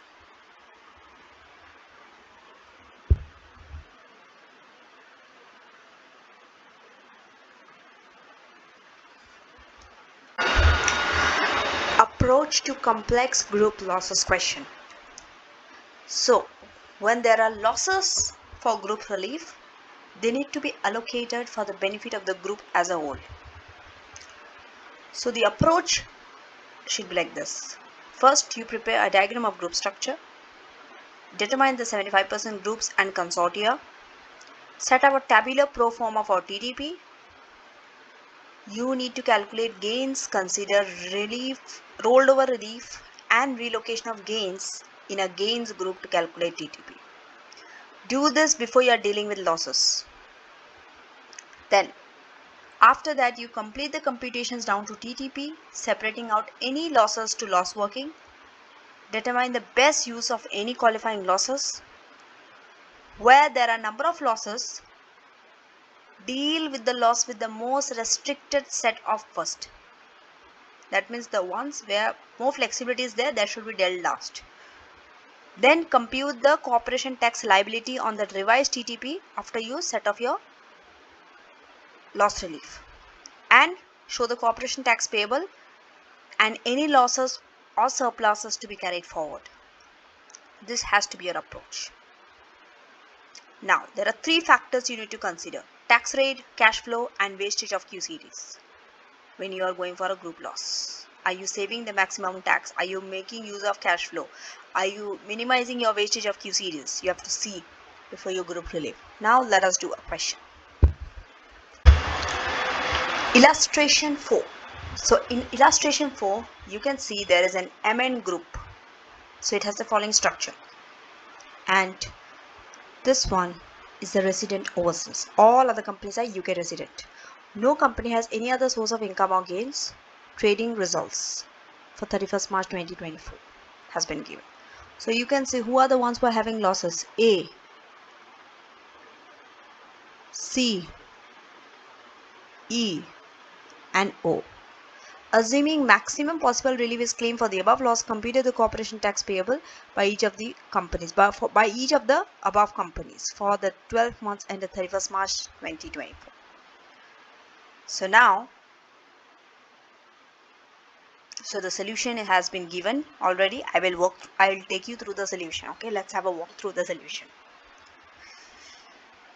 So here we'll write all the companies. First, you need to understand which company will have the group relief, which companies will not have. Okay, so this, if you can see, group structure. Okay, you have to analyze the group structure. Let us do working one first. How many are associated companies? Very important for your TTP, because that will help you to decide your upper and lower limit and the corporation rate tax. Okay. So if you see this group, the associated are the 75% group companies. You have to have more than 50%.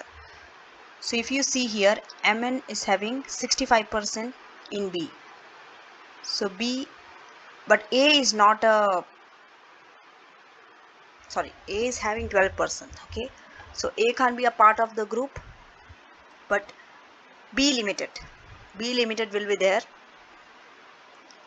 as an associated company with MN Limited, of course. Next, C.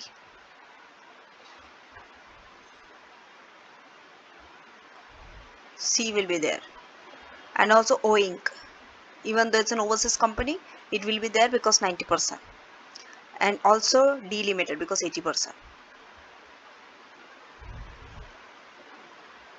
And what's next? E, because if you see 80 and 90%, effective interest will be 72%. So it's more than 50%. Okay.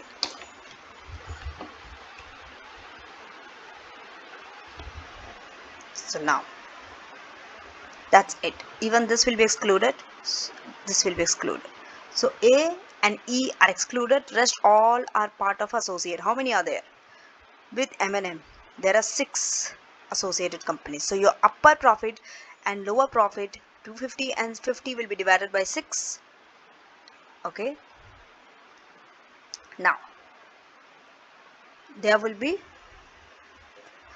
be many groups, and there could be consortium groups also. First we'll find the groups. So now this is for associated companies. Associated companies, we just need 50%. That's it. Now we'll look the 75% group. Under 75% group, there are 2 groups, group 1 and group 2. Under group 2, okay, with D we have only E because 90%. So this is one group, D and E. Okay.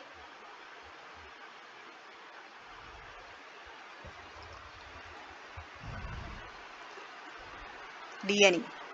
Group 2 is done. Now let us go through group 1, which will be with MN Limited. Okay. So with MN Limited,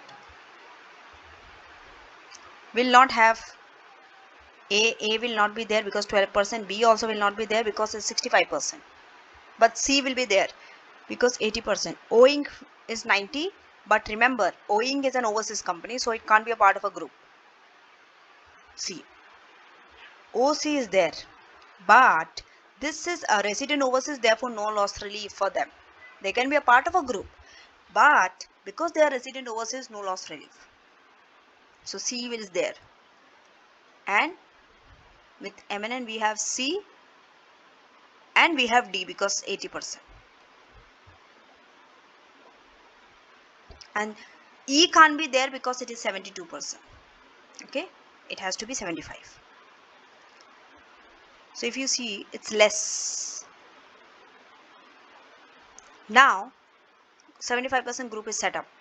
Now consortium, we'll see whether we have any consortium or not. Possible, you can have groups also, you can have 75% group also, gain group also, consortium group also, but we don't have gain groups here because we only have trading loss, so nothing to do with gains group. Now when you are doing consortium, identify who are the members, identify who is the company. Company could be only one, consortium members could be many. Okay, in this case, so if you see here, it has to be what? For consortium, what is the rule?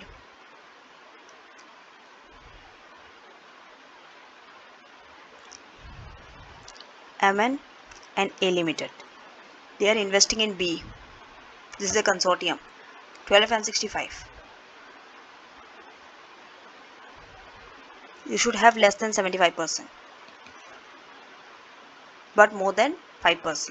So if you see here, let me take a different color pen to show you. 12%, 65%, this part. A, okay, let me rub all this.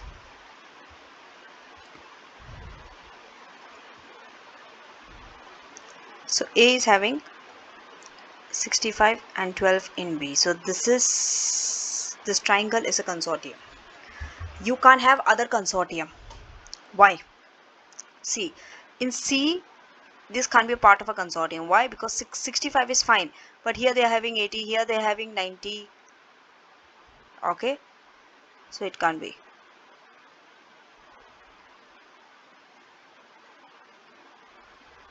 If you see this, M&M is having a various interest in various groups. So for consortium, it's like this. It works like this in a triangle. In one company, they are investing. Many companies, there are many members who are investing in one company, target company. That is a consortium. Like how A, M and B. The rest all are not part of a consortium. If you see here, you might say that E, okay, let me rub this portion. This could be a consortium, but in this case it is not. Why? Because here it's 2%, it's less than 5, and here it is 90, it is more than 70. So it doesn't follow the rule of consortium. So only one consortium, A and M are members, target company is the B Limited. So now we'll do all the workings first, and then we'll come to this table. This is the main table, main answer.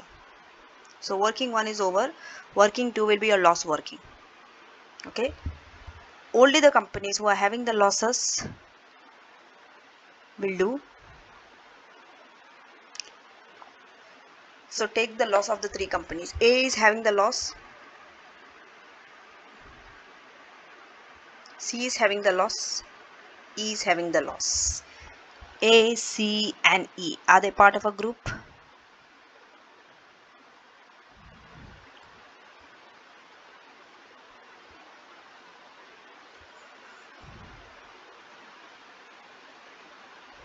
So A, C, okay. A, C and E, these are the 3 companies who are having a loss. What is the loss of an A? 60, 10 and 300. 60, 10 and 300,000 are the this. Now, if you go by A, because A is a consortium member, if you see A is not part of a 75% group, okay, but A is a consortium member. So for A, we'll have consortium relief for A. But for C and E, there is no consortium relief. For them is a group relief. Okay. So if you see E is in a group with D. So E can give the group relief to D. C is in a group with MN. Remember O, they can't do anything. And since E is having their loss relief with D, so C can set off their relief with MN. You see? And after that, this is the loss to be carried forward. Still we have some loss for A and E, but C is 0, entirely wiped off. Okay. So we'll see here. O is an overseas company, therefore its loss cannot be surrendered. E can only surrender its loss to D. Why? Because they are in group 2. They are part of group 2. A Limited, they can only surrender its loss to B Limited as a consortium relief, because A is in a consortium with B. So the surrender is restricted to A's share of B's TTP. This is from the consortium relief. We have understood this rule. Okay, you have to write all this. Who is setting against whom? To show this working, these things has to be written. Next, what about C's loss? C's loss can be surrendered to 2 companies, MN or D. But if you see D's profit, if you have utilized against C totally, that means D will not have any more profit left to utilize C's loss. So D Limited has no profit. We'll see later. After working, we'll come to this conclusion. No profit remaining after claiming losses from E. Therefore, losses should be surrendered to MN Limited. Okay. So let us come to E. E can only surrender against D. So D, if you see, D has 293 and E is having a loss of 300. That means entire D's profit is gone in utilizing E's loss. So you're left with 7,000. So 300 minus 293, 7,000. Still 3,000 losses there to be carried forward. C can set off its loss against MN only now, because D is gone out. So M&M has profit of 53. But C is only having a loss of 10,000. That means only 10,000 loss is enough for them to set off. So it's 0. Coming to A. A is a consortium relief. There is a working required for it. So we'll go to that working 3 now. Remember, consortium relief is lower of the loss and the percentage of the profit. So who is having the loss? A is having a loss of 60,000. And what is the percentage of A in B? 12%. And B's TTP is 58,000. This one. So this one is lower. So this will be set off. And this much loss is still to be carried forward. Still left. Okay. So that's it. Now test your understanding. Okay. That's not over. This is just working. Once you have done the working, now they told corporation tax for all the companies, but not the overseas resident. Okay, overseas resident will not pay corporation tax. So that's why it's only A, B, MN, C, D and E, not O. Not the O Inc., not the overseas. So wherever they are having loss, profit will be 0, 0, 0. Okay, this is before doing anything. Trading profit as it is, copy paste. After that, consortium relief.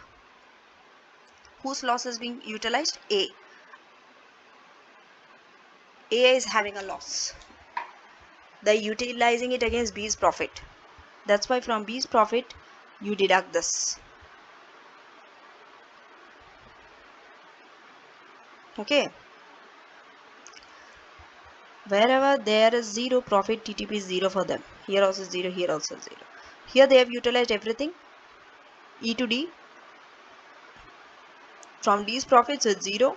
Here also 0. So all these are 0. Here they have only utilized 10,000 against MN's profit. So 43 is left. So it will be paid at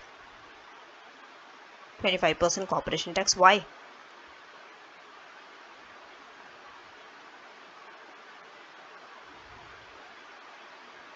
If you see the TTP, 43 and 51, it is above this upper limit.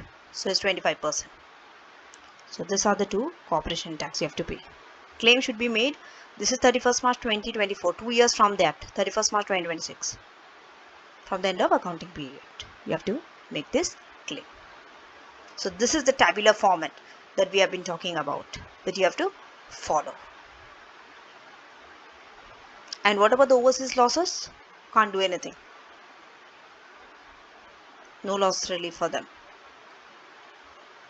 Now next question, test understanding 10. This is a comprehensive example. That means it's a lengthy question. So here they have not given you a diagram. Rather they have given you statement. So Avenil owns 80% shares in Bench. Bench then owns 80% in Chair. Avenil owns 90% in Desk and 60% in Folk. Desk Limited owns 90% of shares in East. And 1st Jan, this one. All other shares are held by individuals. And these are the profit given. So who is having a loss? Trading loss is by Desk and Folk. And Avenil is having a capital loss as well. ADF. Okay. In addition to the above, ESIL has a trading loss brought forward of 20,000. This is a brought forward of 20,000. So here there are part A. Explain the group relationship that must exist for trading losses to be surrendered between group companies. Distinguish this from relationship that must exist for chargeable assets to transfer between two companies in a group without incurring a chargeable gain or allowable loss. So from group 75% group to capital gain group, you have to distinguish. Identify which of the above companies are associated with which companies form a loss group and which companies form a gain group. So you have to find the group now. Then second requirement, explain the factor that should be taken into account by Avenil deciding how to use the trading losses. And B, calculate TTP for each of the company Assume the release are claimed as efficiently as possible. Explain why you have chosen the relief as applied above in B. Explain how any unrelieved amounts may be used. So one by one we'll go. First we'll go to the first one. So we'll draw up the structure. This is the structure once it's drawn up. Okay. So now if you see the group relief. Okay, first we'll talk about group relief. They have told to explain. So for group relief, two companies can be a member if they are 75% subsidiary of the other, or both of them are 75% subsidiary of the parent company. Okay. So here they have basically given you the definition that to have that 75%, they should have 75% in ordinary share capital, right to receive profit and net asset in all 75%. Okay. So this 75% holding, whether directly or indirectly, it has to be 75%. Coming to capital gain. So this here, this is less tight. This is more flexible than the group relief. Here, the 75% holding must only be at each level in the group structure, subject to the principal company having an effective interest of over 50%. For effective interest, let's say 70 and 80. Okay, one company is having 70, 80. Effective interest has to be greater than 50%. But in 75%, both direct and indirect should be greater than 75, greater than 75. Greater or equal to 75, greater or equal to 75. But for capital gain, only direct is greater than 75. But indirect has to be greater than 50. That means effective interest has to be greater than 50%. So that means this is more flexible. Capital gain is more flexible than gains group. To be a part of a 75% group relief is more difficult than to be a part of a capital gain. Next, we have associated companies. Okay. We have already taken who are the associated companies. Isn't it? No. Associated means more than 50. So bench is associated, desk is associated, fork is associated.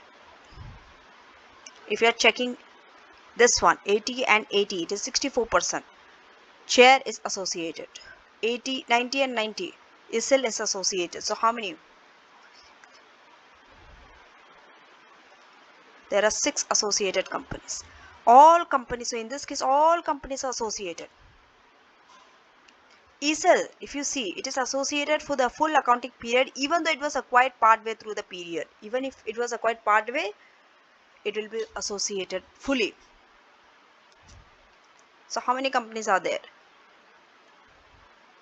1, 2, 3, 4, 5, 6. All 6 companies are associated. For association, greater than 50. So divide upper limit, lower limit by 6 and check. Now, we'll see what happens in the loss group and the gains group. We'll utilize the losses. Okay. So now, in the 75% loss groups, who will be a part of the 75% loss group? Now identify.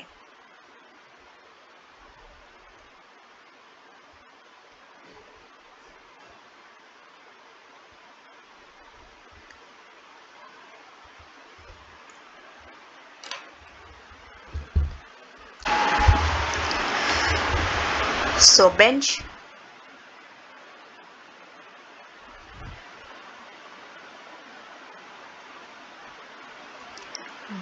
and desk, since they are having 80 and 90, they are part of 75. And also easel, because 90 and 90 is 81. So there are 3. Okay, Avnil, bench, desk and easel. Okay, so not chair and not fork. They are one group. Avnil, Bench, Desk and SL.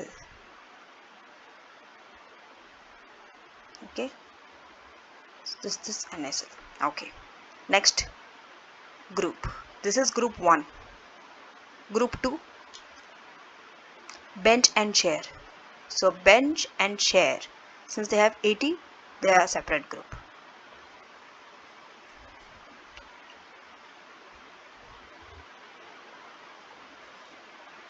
So Bench and Chair. Now the Gains group. For Gains group, okay, let's rub everything off. Remember, direct interest 75, but ineffective, that means indirect, is 50.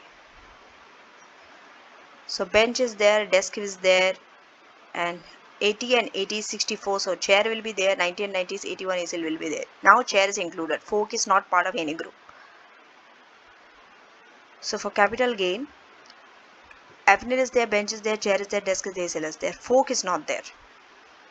This is the oldie thing in the 75% gain group. Now the second one. So what was the second requirement? I forgot. In case you forgot, you can always go back. So this we have finished. We have explained. Explain the factor that should be taken into account when deciding how to use the trading losses within the group. So these are the factor. 1. Rate of corporation tax. First factor. Okay. So you have to surrender to those companies whose marginal rate is 26.5%. So that when you are surrendering it, the amount you bring the amount down. So the amount surrender should be sufficient to bring the claimant company's profit down to the lower limit. Okay.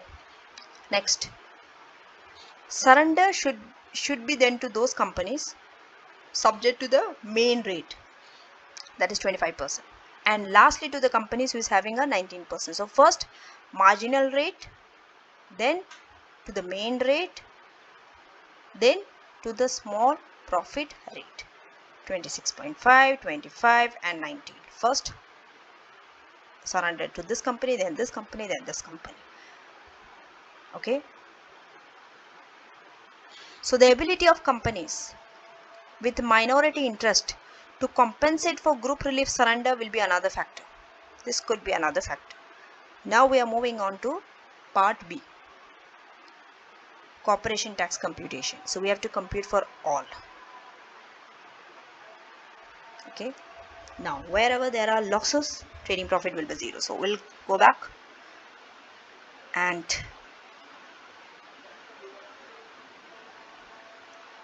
we'll see here. Here it's 0, here it is 0, here this will be 0, this is 0, this is 0. So only Avnil is having 500,000 profit. The rest all is going to have 0.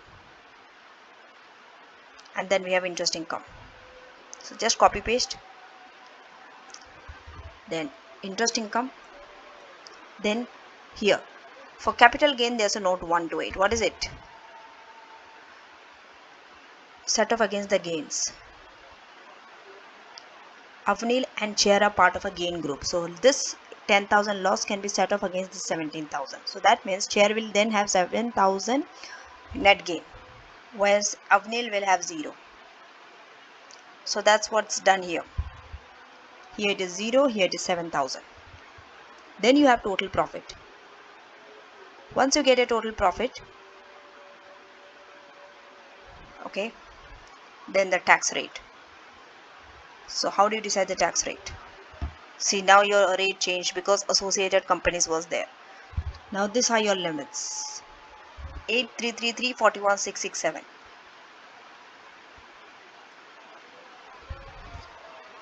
So if you see, this is above the main rate, above the higher rate. So 25%. This one is in between the upper and the lower, so marginal rate. This one is less than the lower, so 19. This one in between, 26. This one above the upper, so 25. That's how you decide the rate. Here you don't have to decide the rate because it's 0 for folk. And there was a brought forward loss for easel. Remember, after you get your total profit, then you bring your brought forward losses. Who had that loss? Easel, 20,000. It was given in the note. Okay. Now, after that, next,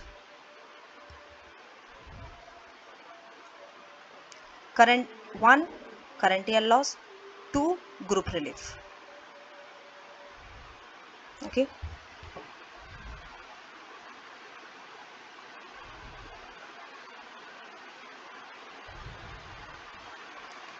So there is a note 2 to 8. We'll read those notes.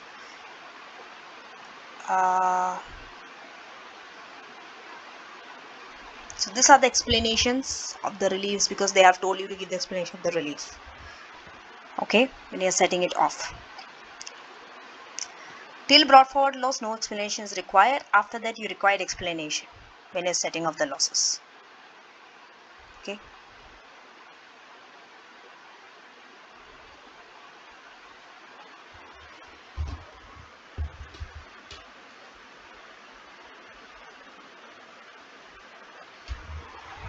Now,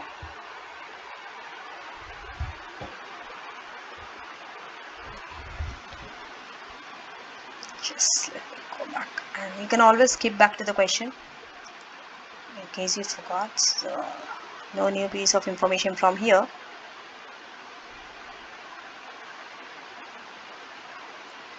Everything you require is here. So now, capital gain.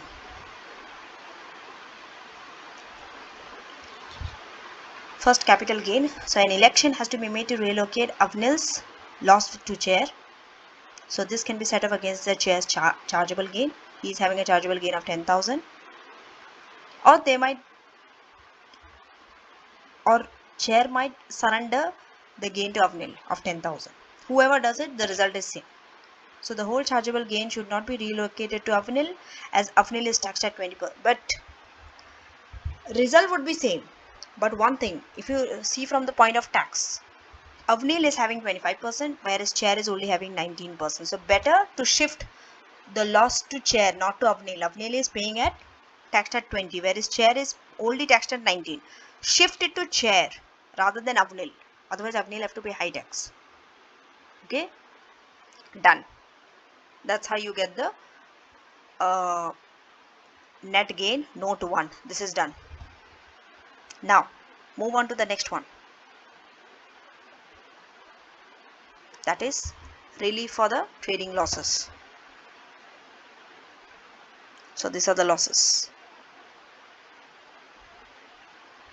How you have done it. See, if you are leaving for the trading losses, let's go back and check the losses once again.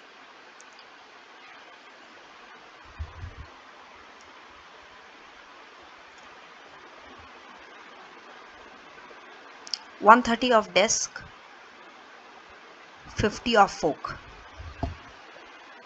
Okay, 130 and 50,000.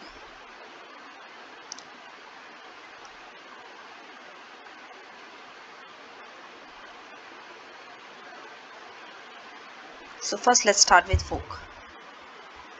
If you see, folk is not a part of a loss group, so that's why their loss cannot be surrendered. Okay, so what happens? See, always start with the easiest one. Okay, whichever is easiest, whichever easily you can write. When it's not part of a group, that is the easiest part to start. When someone is not a part of a group, not a part of any group or overseas company, because they will not get, even if they are part of a group, they will not get that relief. Always start writing about that first, because that is the easiest to score marks. In case you forgot the others in your exam, the time is short, at least you can get some marks. If you are not able to complete other companies, at least by saying that folk is not part of any loss group, loss cannot be surrendered, that itself will give you some marks. But this loss, remember you are explaining, What do you do with that unrelieved loss? You don't keep it like that, no. This loss could be carried back for 12 months against the total profit of folk, or it can be carried forward against their future total profit. Option is there. So this you have to write. So with that we finish with folk. Now we have losses in two companies, ACCA and Desk. Wait. Just see there are many companies you forget the loss. So Desk, not ACCA but Desk has the loss of 130. ACCA is 0. ACCA has a brought forward loss of 20,000.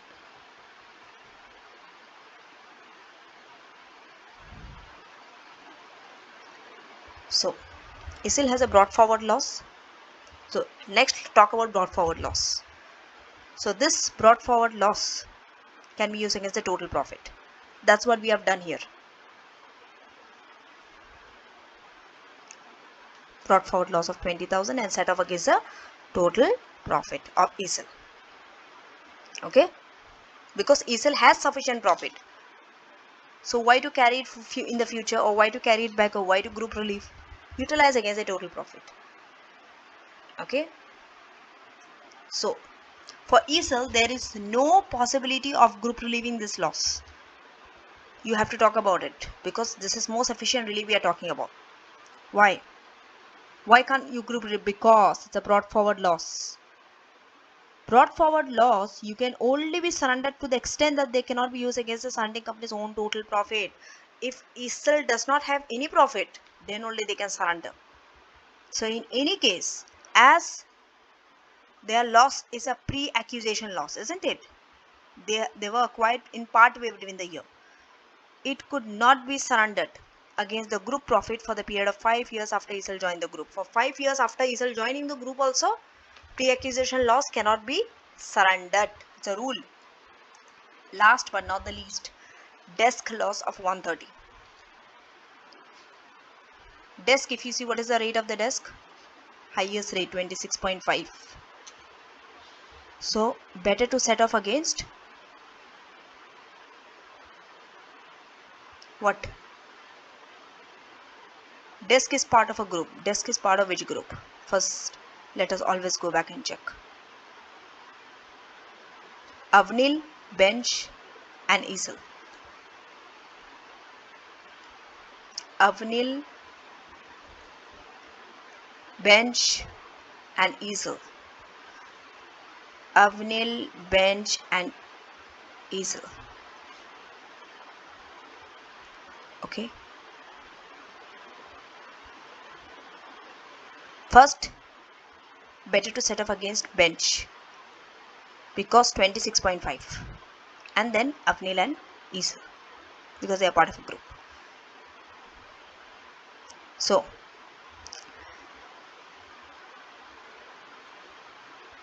using the loss against his own profit and surrendering to Bench will save tax and effective rate of 26.5 with the marginal value because Bench is paying at 26.5. So better to set off against Bench first.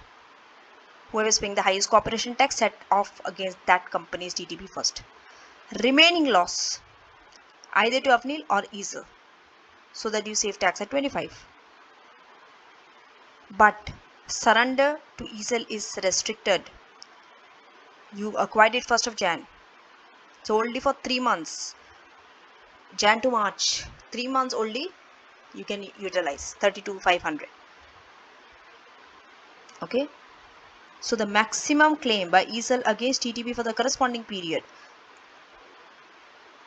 3 months of what is the TTP of ACCA?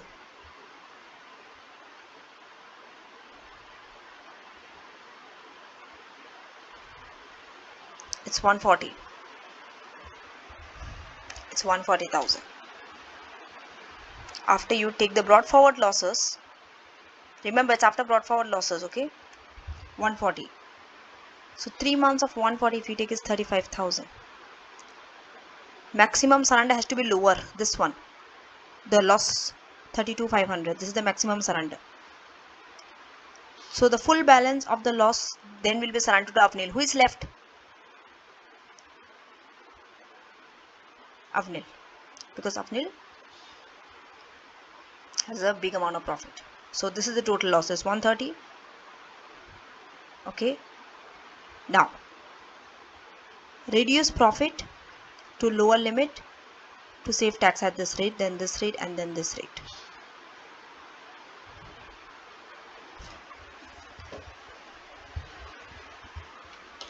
Wait a minute.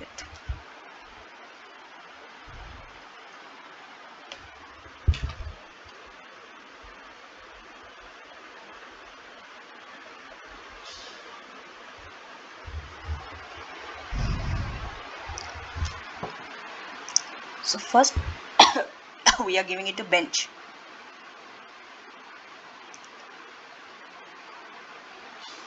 Effective rate at 26.5. If you see,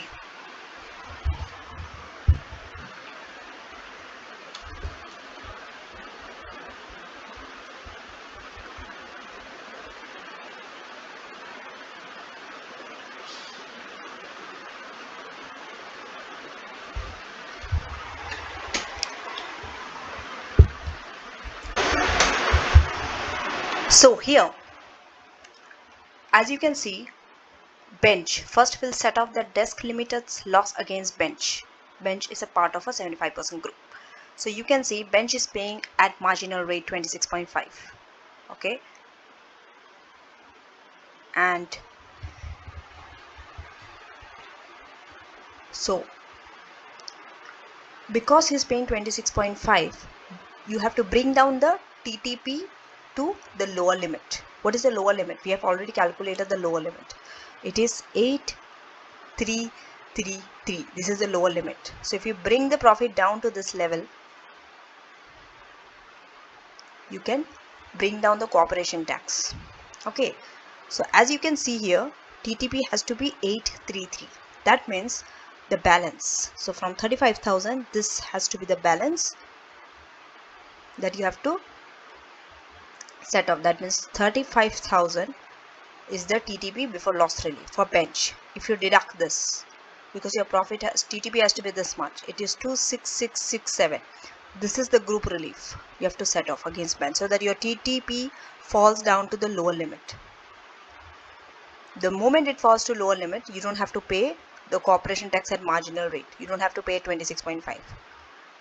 Okay, next, coming to here, this one. So this one, how did we get this? Then we come to AVNIL. Okay, and that also group relief. This is also group relief. For AVNIL also group relief. It's under note 2. We'll see how. For him, remember you have to leave. See, desk has some profit of 30,000. So you can set off the loss of the desk of 130. The total loss was what? 130,000 for desk, right? This can be group relieved. We have done for bench. Okay, you have to leave some for desk. Okay, so that you can utilize against his own profit. That is the current year loss. So you have to leave in such a way that this TTP is also at lower limit. Why? Because he's also paying at marginal rate 26.5. So you have to bring the TTP down to lower limit. That you can use if you set off in the current year. If you set off against the desk's profit.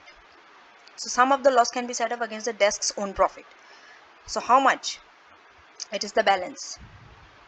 Okay, find the balancing figure. TTP before loss was 30,000 for desk. Profit has to be brought down to the lower limit, which is 833 in this condition. So it's 21667. Okay. So now, so the balance will go to AVNIL. This is the balance that goes to AVNIL. How much? From 130, you have already utilized as a group relief 26667 for bench. Then against desk own profit 21667. Then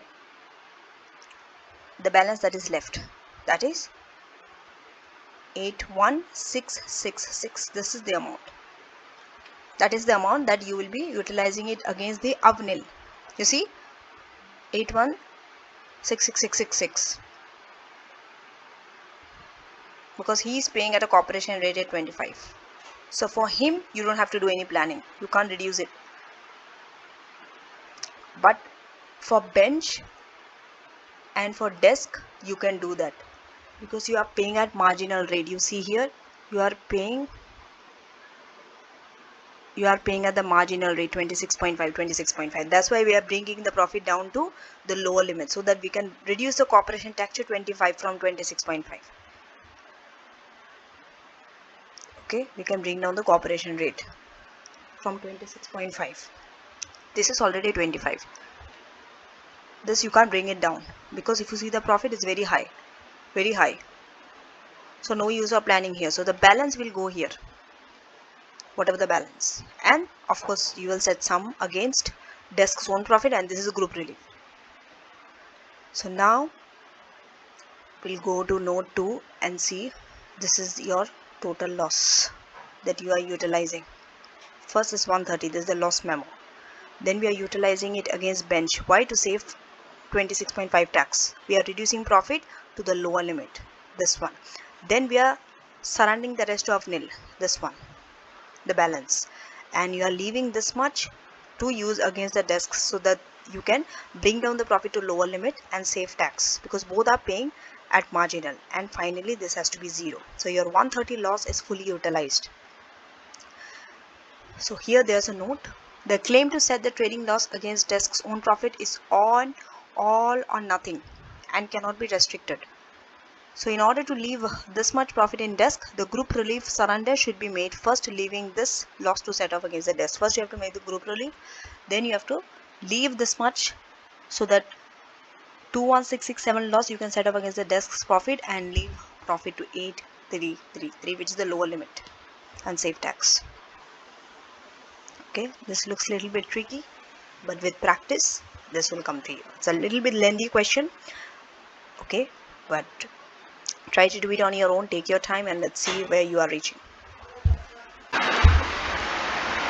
Pre-entry capital losses. So there are some restrictions when company joins a gain group. Okay, that is on pre-entry capital losses. So the rules on pre-entry capital losses are designed so that it prevents a group from purchasing a company in order to utilize its capital loss before it joins a gains group via a no loss, no gain transfer. Okay, when a company joins a gain group, they must identify the capital loss at the point of entry. Pre-entry capital losses, that is before joining the group. Okay, so the pre-entry capital losses means they are realized losses only, losses already crystallized on disposals made by the company before it joined the gains group. So unrealized capital losses are not pre-entry capital losses. Remember, any loss that result from the sale of the capital assets owned when the company joined the group but sold after joining are not subject to following restrictions. Once again, I'm repeating, any loss that you have incurred, let's say you are selling the asset when you were in the group, okay, you owned the asset when you joined the group, but you are selling it, okay, but sold after joining. Any losses that result from the sale of capital assets owned when company joined the group, okay, when you are joining the group you made losses but you are selling it, but sold after joining the group, are not subject to the following restrictions. We'll do questions on this so that this idea is better understood. Now, using the loss. So pre-entry capital losses can only be used by a company that joins the group. It can use them to relieve chargeable gain on assets sold before joining the group but in the same accounting period as the loss, owned when joining the group and sold later, bought after joining the group from third parties, not other group members, and used it in his own business. Now, restrictions on trading losses carried forward. So if a company joins a gain group, has trading losses carried forward, this they can set off against the total profit, including gains, unless there's a major change in the nature or the conduct of trade. However, if the company receives a gain from new group or makes a gain on an asset transfer from the new group within 5 years of the date of changing owners, then the trading loss that arose before it joined the group cannot be set against this gain. This includes losses carried forward at the date of change in ownership in other companies within the new group, which cannot be group relieved against this gain. This is a little bit lot to remember, but once you do questions with numbers, you will understand it better. What is restricted and what is not restricted. Next subtopic. Transfer of trade within a 75% group. What if you are transferring a trade within the group? There are special reliefs for it. So the transfers between gain groups will meet this condition, as will transfers between companies with the same shareholders as follows. Let's say A PLC is having 75% in B, 75% in C. So there's a transfer of trade from B to C. Special rule applies and this is a gain group. Because this is a gain group, more than 50%, more than 75, they are 75 or more than 75, they are part of a group. So special rule will apply when you are transferring a trade. Next, in the next scenario, it's a Fred who is having 75 in D and Fred is an individual. So transfer of trade from D to E, special rule applies, but this is not a gains group. Remember, it's not a gains group because an individual is holding it, not a company. So the same person must have at least 75% of the trade. When do they have to have this trade? At some time within 1 year before the transfer of trade and any time within 2 years after that transfer. Normally when the trade and the assets are transferred to another company, any losses remain with the original company. Assets are transferred at market value, therefore balancing adjustment will arise for capital allowances and capital gain will arise. Now, so these are the following rules that apply, reliefs that apply when you are selling a trade or an asset but without a change in ownership. Special rule applies. Trading loss, this can be transferred with the trade. Even your trading loss you can transfer along with the trade to the new owner, and it can be used against future total profit. Capital allowances, assets will be transferred at tax written down value, no balancing charge or allowance for the transferor, no FOIA or AIA for transferee. Transferee continues to claim SBA on original cost. This is the special rule. Please know the special rule. Now the capital gains.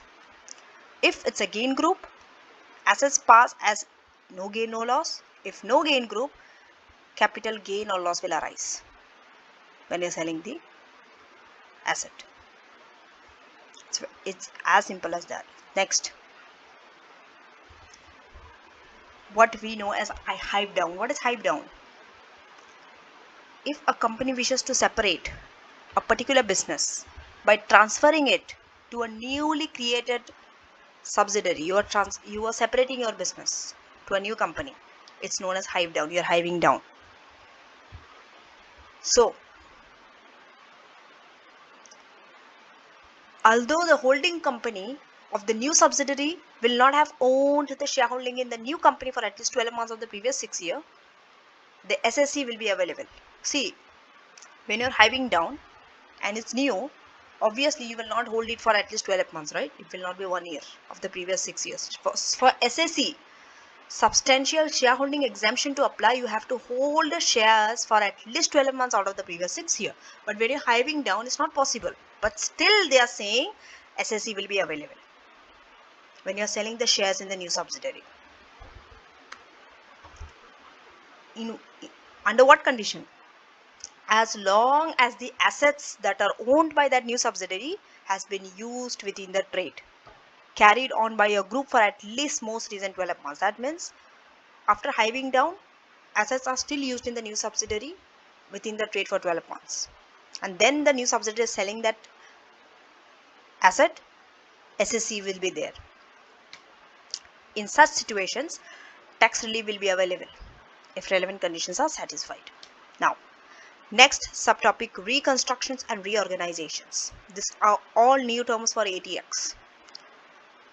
So, reconstruction often happens when one company takes over another company, or one company takes over the business of another company. However, because shares or loan notes are issued to the original shareholder, they retain an interest in the company. Now, share for share exchange. You might often get question on share for share exchange. Okay, this is a very famous topic to be tested from the point of examiner. Okay, but that does not mean that you don't have to learn the other areas. Okay, so when an individual shareholder receives new shares in exchange for existing shares, it's share for share. So this rules will apply. So the rules for companies are same as for individuals, except where the SSC rules apply.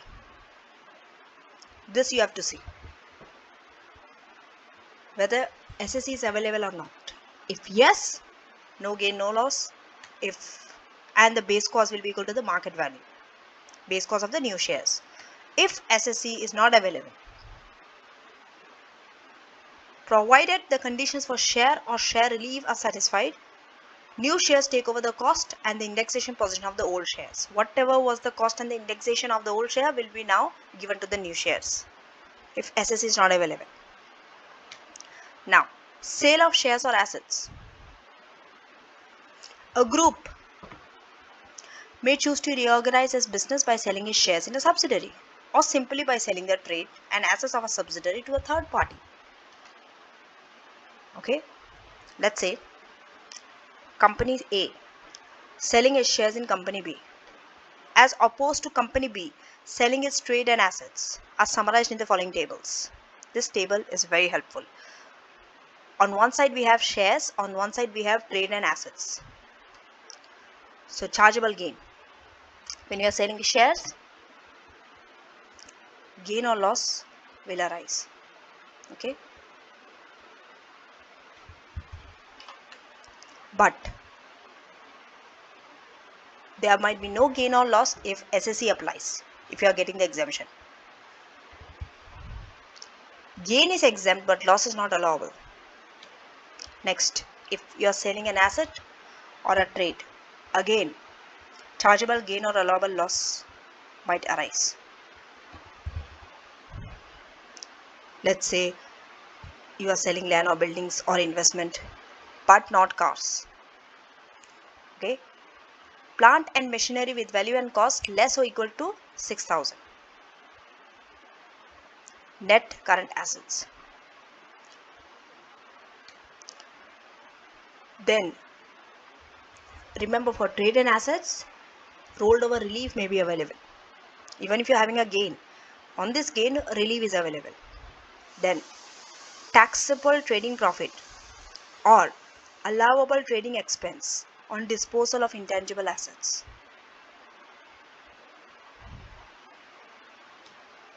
Like goodwill, license, franchise.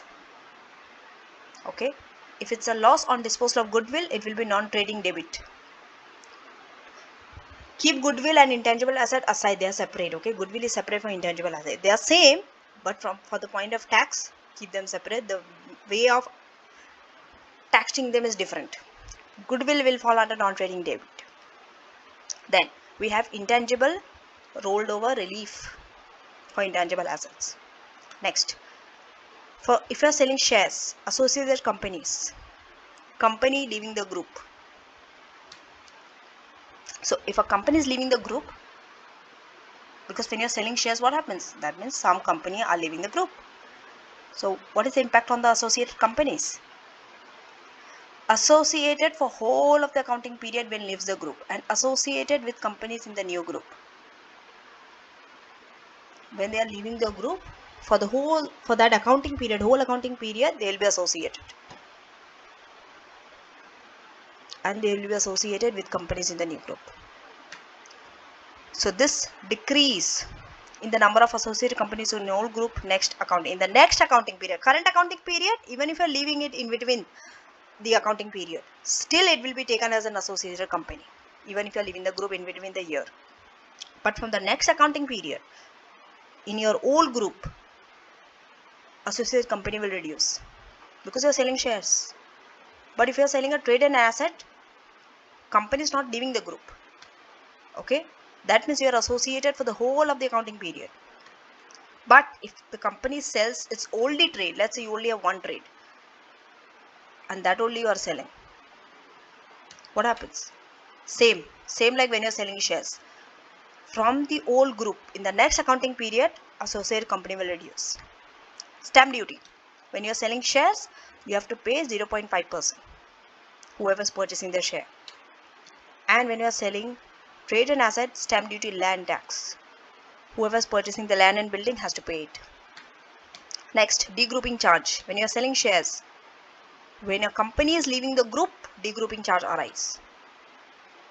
Okay, is in a capital gain group, and so degrouping charge will arise when you are in a capital gain group, when you are receiving an asset where no gain, no loss transfer in the 6 years before leaving the group, and you are adding the degrouping charge to the sale proceed that you are receiving on the disposal of shares. So this increases the gain on those shares. But you can ignore this if you are exempted by substantial shareholding exemption. But when you are selling trade and asset, there is no degrouping charge. Only arise when you are selling the shares in a company, not on the sale of trade and asset. Value of assets transferred. Assets will be transferred with the company at tax written down value when you are selling shares. That means no balancing charge or allowance. Capital allowance will be claimed by the company who is taking over your shares now, to whom you are selling the shares, on tax written down value in future. SBA will be continued to be claimed by the company on the cost, original cost, and base cost will be equal to base cost of assets for chargeable gain purpose is unchanged. Now, if you are selling trade and asset will be transferred to a new group at the market value. These are the differences. Please learn the differences. Balancing charge and allowance will arise in the old company. None for SBA. Capital allowance will be claimed by the new company on market value. SBA will be claimed on the original cost, not on the market value, over the remaining useful life, and base cost will be equal to the market value. When you are selling shares, base cost is unchanged, but when you are selling trade and asset, base cost will be equal to market value. Next, AP, accounting period, unchanged when you are selling shares. When you are selling trade and assets, if company sells its only trade, accounting period will end. Because when you are ceasing the trade, what to do with accounting period? That also will end with the trade. VAT. No VAT will arise when you are selling shares, because it is outside the scope of VAT. By the way, VAT is that's the last lecture that we are going to cover. And when you are selling trade and asset, there is VAT. Okay. When you are transferring the trade as a going concern, VAT will apply. But it's not a taxable supply. No VAT arises on sale unless you are transferring the land and buildings on which there is an option to tax. Next, losses. This is pretty long, but if you cover this table, that means you have covered the entire lecture. Okay. So if company leaves the group, if company leaving group is a loss making, you have to apportion the trading losses for the accounting period. And group relief possible to the old group up to the date of an arrangement. That means until you are not selling the company, you can group relief against your old group. And from the date of actual sale, no group relief. From the date of arrangement to the actual sale, no group relief. Group relief is possible to the new group from the date of change in ownership. Normal loss relief within the group itself is available throughout. And trading losses brought forward can go with the company. You can use it by the company in the future, but remember, you have to watch out for the major change in nature or conduct of the trade within 5 years, starting up to 3 years before the change in ownership. Trading losses brought forward cannot be group relief for 5 years following the change in ownership. When you are selling a trade or an asset, and if the company whose trade and assets are sold are loss making, trading losses stay with the old company. They are not transferred to the new group company. Trading losses have limited uses here. Possible claims. Current period claim you can make against total profit before QCD relief, group relief to old group. The remaining loss, okay, useless. Remaining loss is useless. Why? You can't carry it forward if the company seizes the trade. But if it sells its oldie trade, let's say it just has one trade and it seizes, then there's a terminal loss relief. You can carry back it for 3 years on a LIFO basis. 3 years against total profit before QCD. Next. So when you're selling shares and when you're selling trade and assets, let's go through advantages and disadvantages. Advantage of selling shares is you don't have to pay any tax on disposal because SSE applies. Substantial shareholder exemption. So no corporation tax. Next, balancing allowance and charge will not arise. Loss relief can go with the company to the new group. That means the loss can be relieved against the new group. Disadvantages is your entire company is transferred. All your assets and liabilities. Advantages when you are selling a trade and an asset is you can transfer just the assets that the purchaser wants rather than transferring your entire business. Disadvantages is gain is taxable, but you can defer through rolled over relief and all, but it's taxable. It can be deferred but not exempt. Balancing allowance and charge will arise when you're selling trade and an asset, and losses do not go to the new group when you're selling a trade or an asset, unlike when you're selling shares. So now let us do question. Illustration 5. Sale of a company.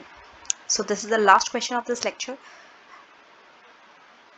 and let us go through this.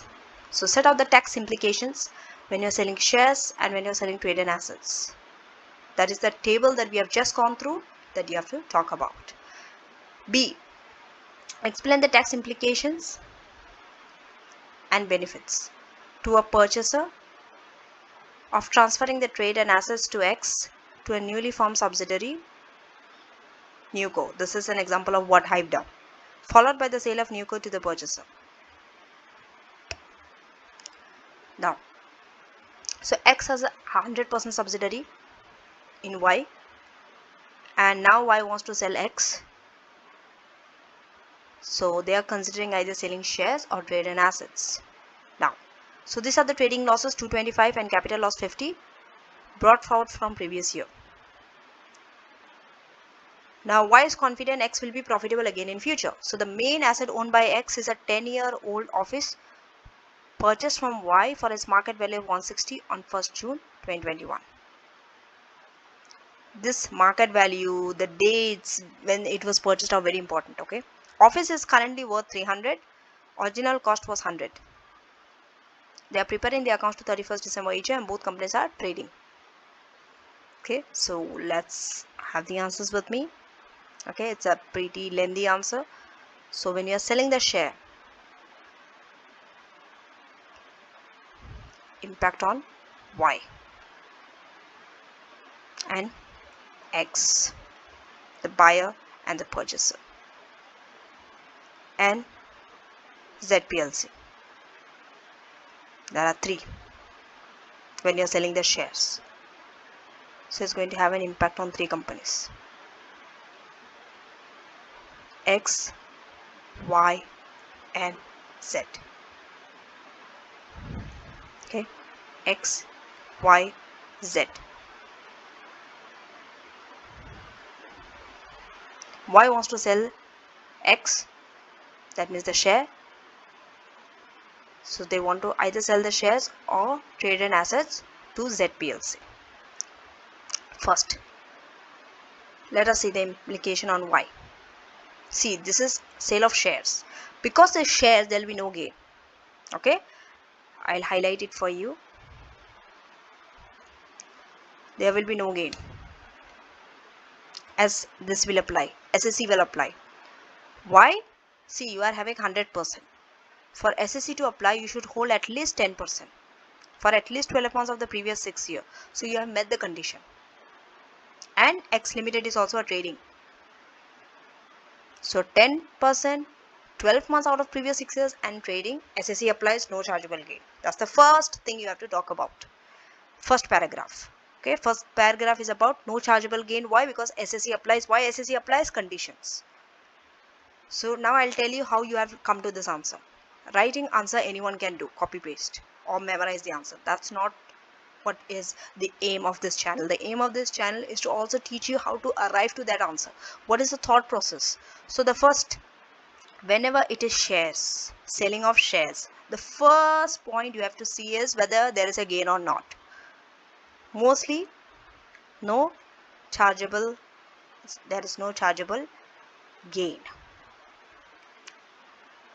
Next, why no chargeable gain? Okay, sorry, I will write it this way. No chargeable gain. Why no chargeable gain? SSC applies. Why SSC applies? Conditions.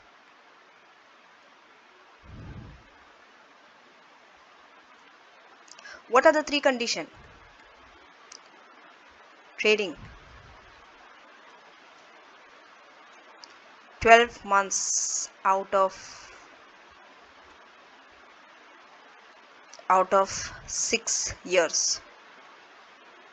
Next, 10%. Holding at least 10%, 12 months out of 6 years, trading company, conditions met, SSC applies, no chargeable gain. For that, you are getting one mark only. 1 mark only for that.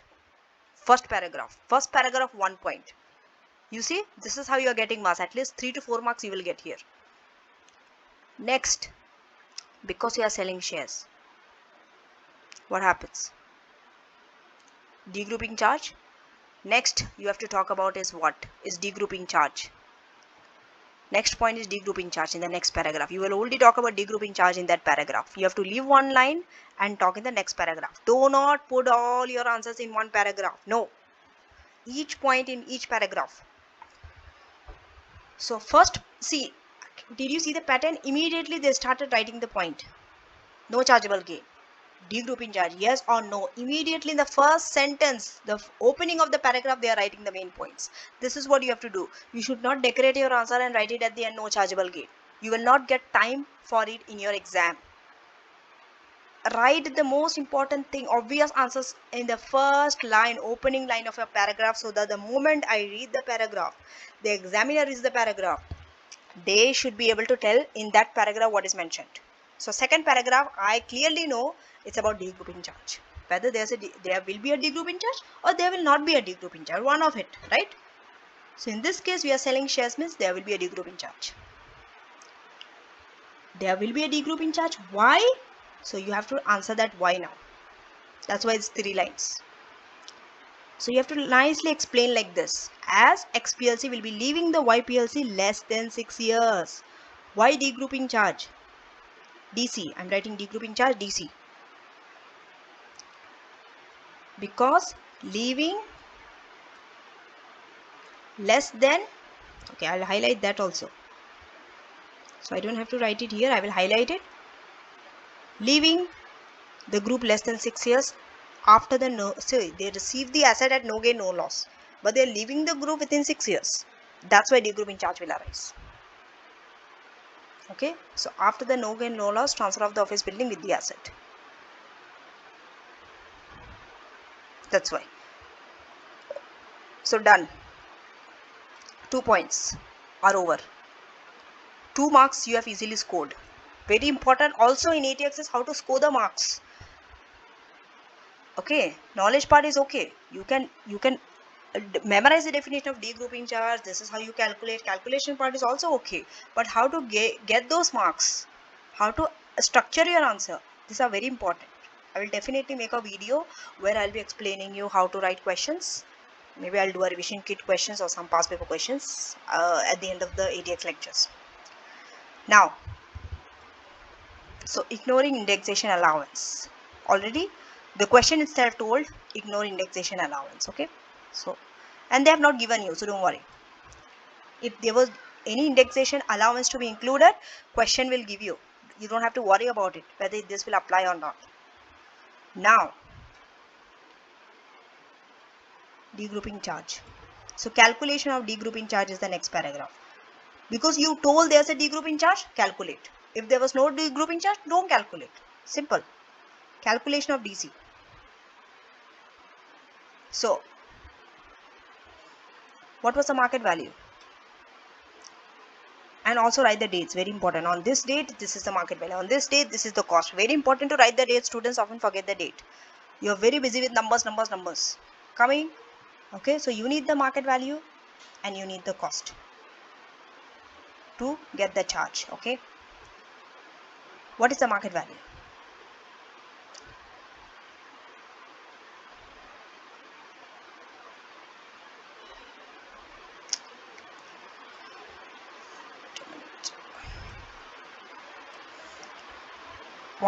Market value is 160 on this date.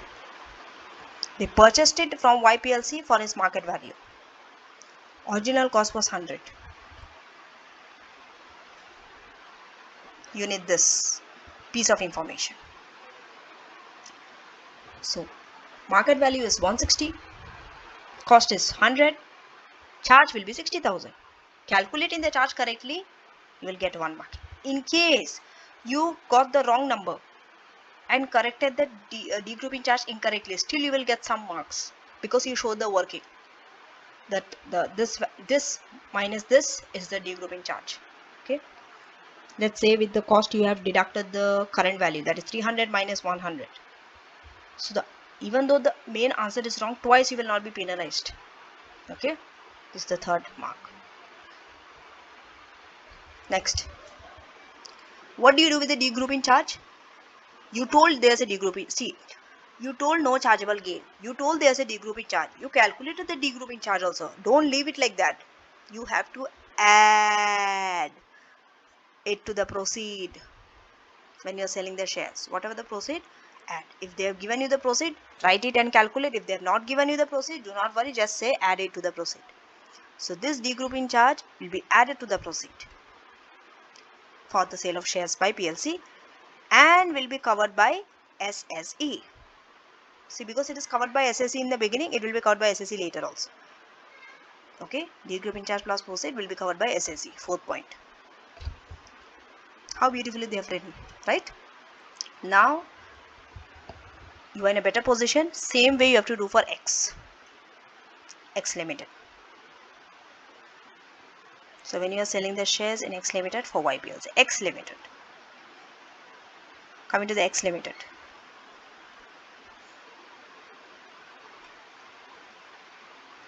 See, we are still in the first one when you are selling shares in X. We are still in this one. We didn't reach to the sale of trade and assets. X is the subsidiary of Y, by the way. Y is purchasing X 100%. Okay. So to streamline, Y wants to sell X. They want to sell this subsidiary to Z. Now we'll see X.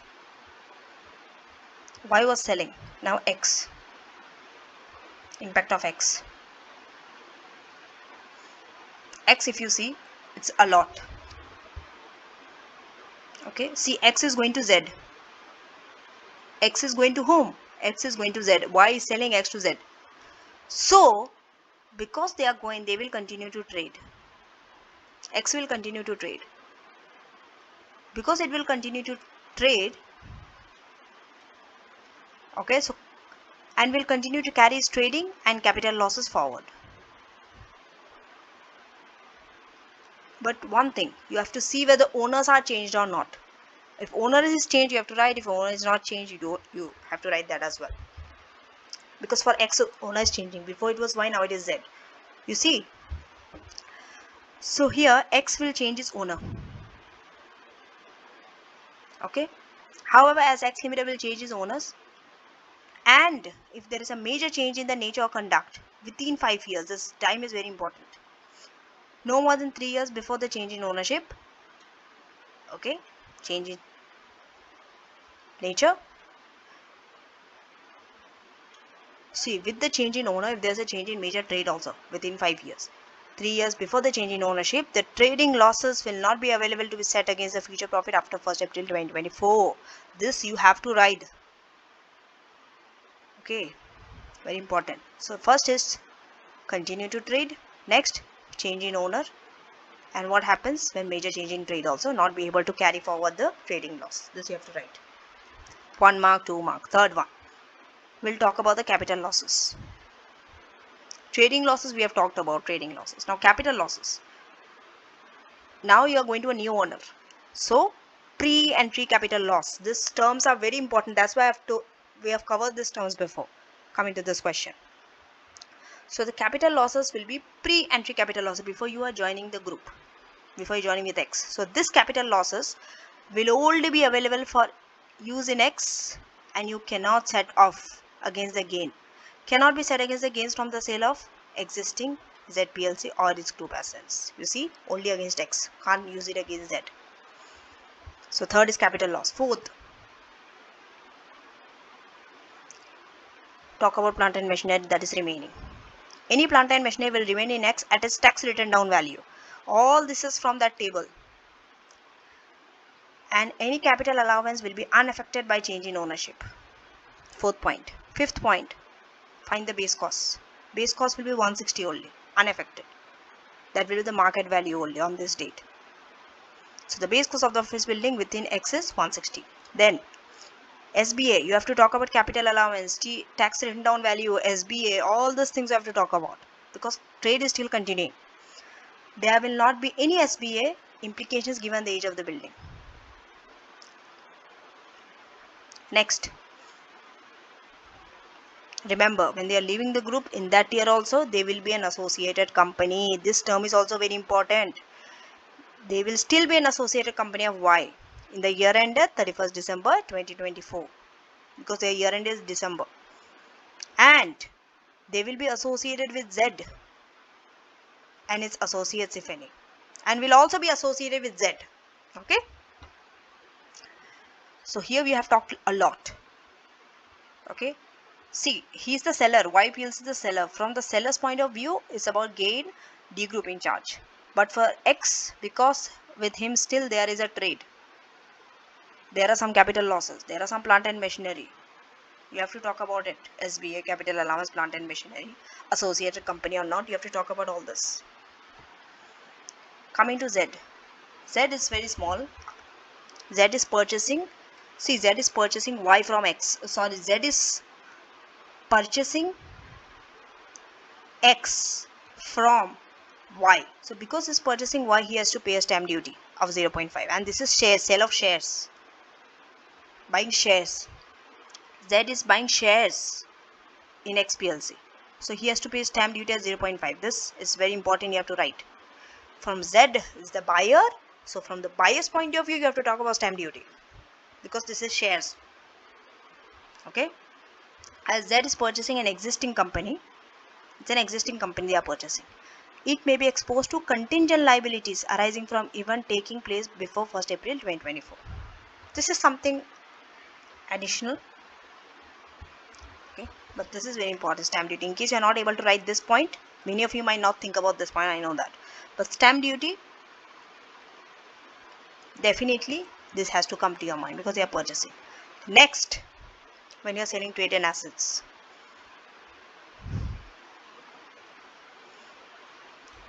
So here,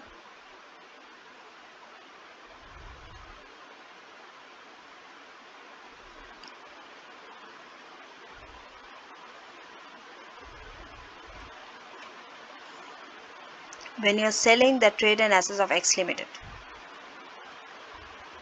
We'll talk about that in a bit. Okay, remember when you're selling trade and asset, implications are a lot compared to shares, because with shares trade is also going mostly. So here, because you are selling trade and asset, there will be a chargeable gain. X will have a chargeable gain. That gain you have to calculate here. Okay, current value is 300, original cost is 100, leaving a gain of 300 minus 100, 200.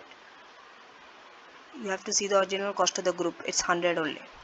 But this you don't have to take the market value, you have to take the current value, that is 300,000, and the capital loss they have given you 50,000. Okay, this 50,000 can be set off against this gain. Which gain? Just now you have got a chargeable gain of 200. So the capital loss of 50 can be set off against this 200,000 gain. So 200 minus 50, still you are left with 150,000 gain, taxable gain.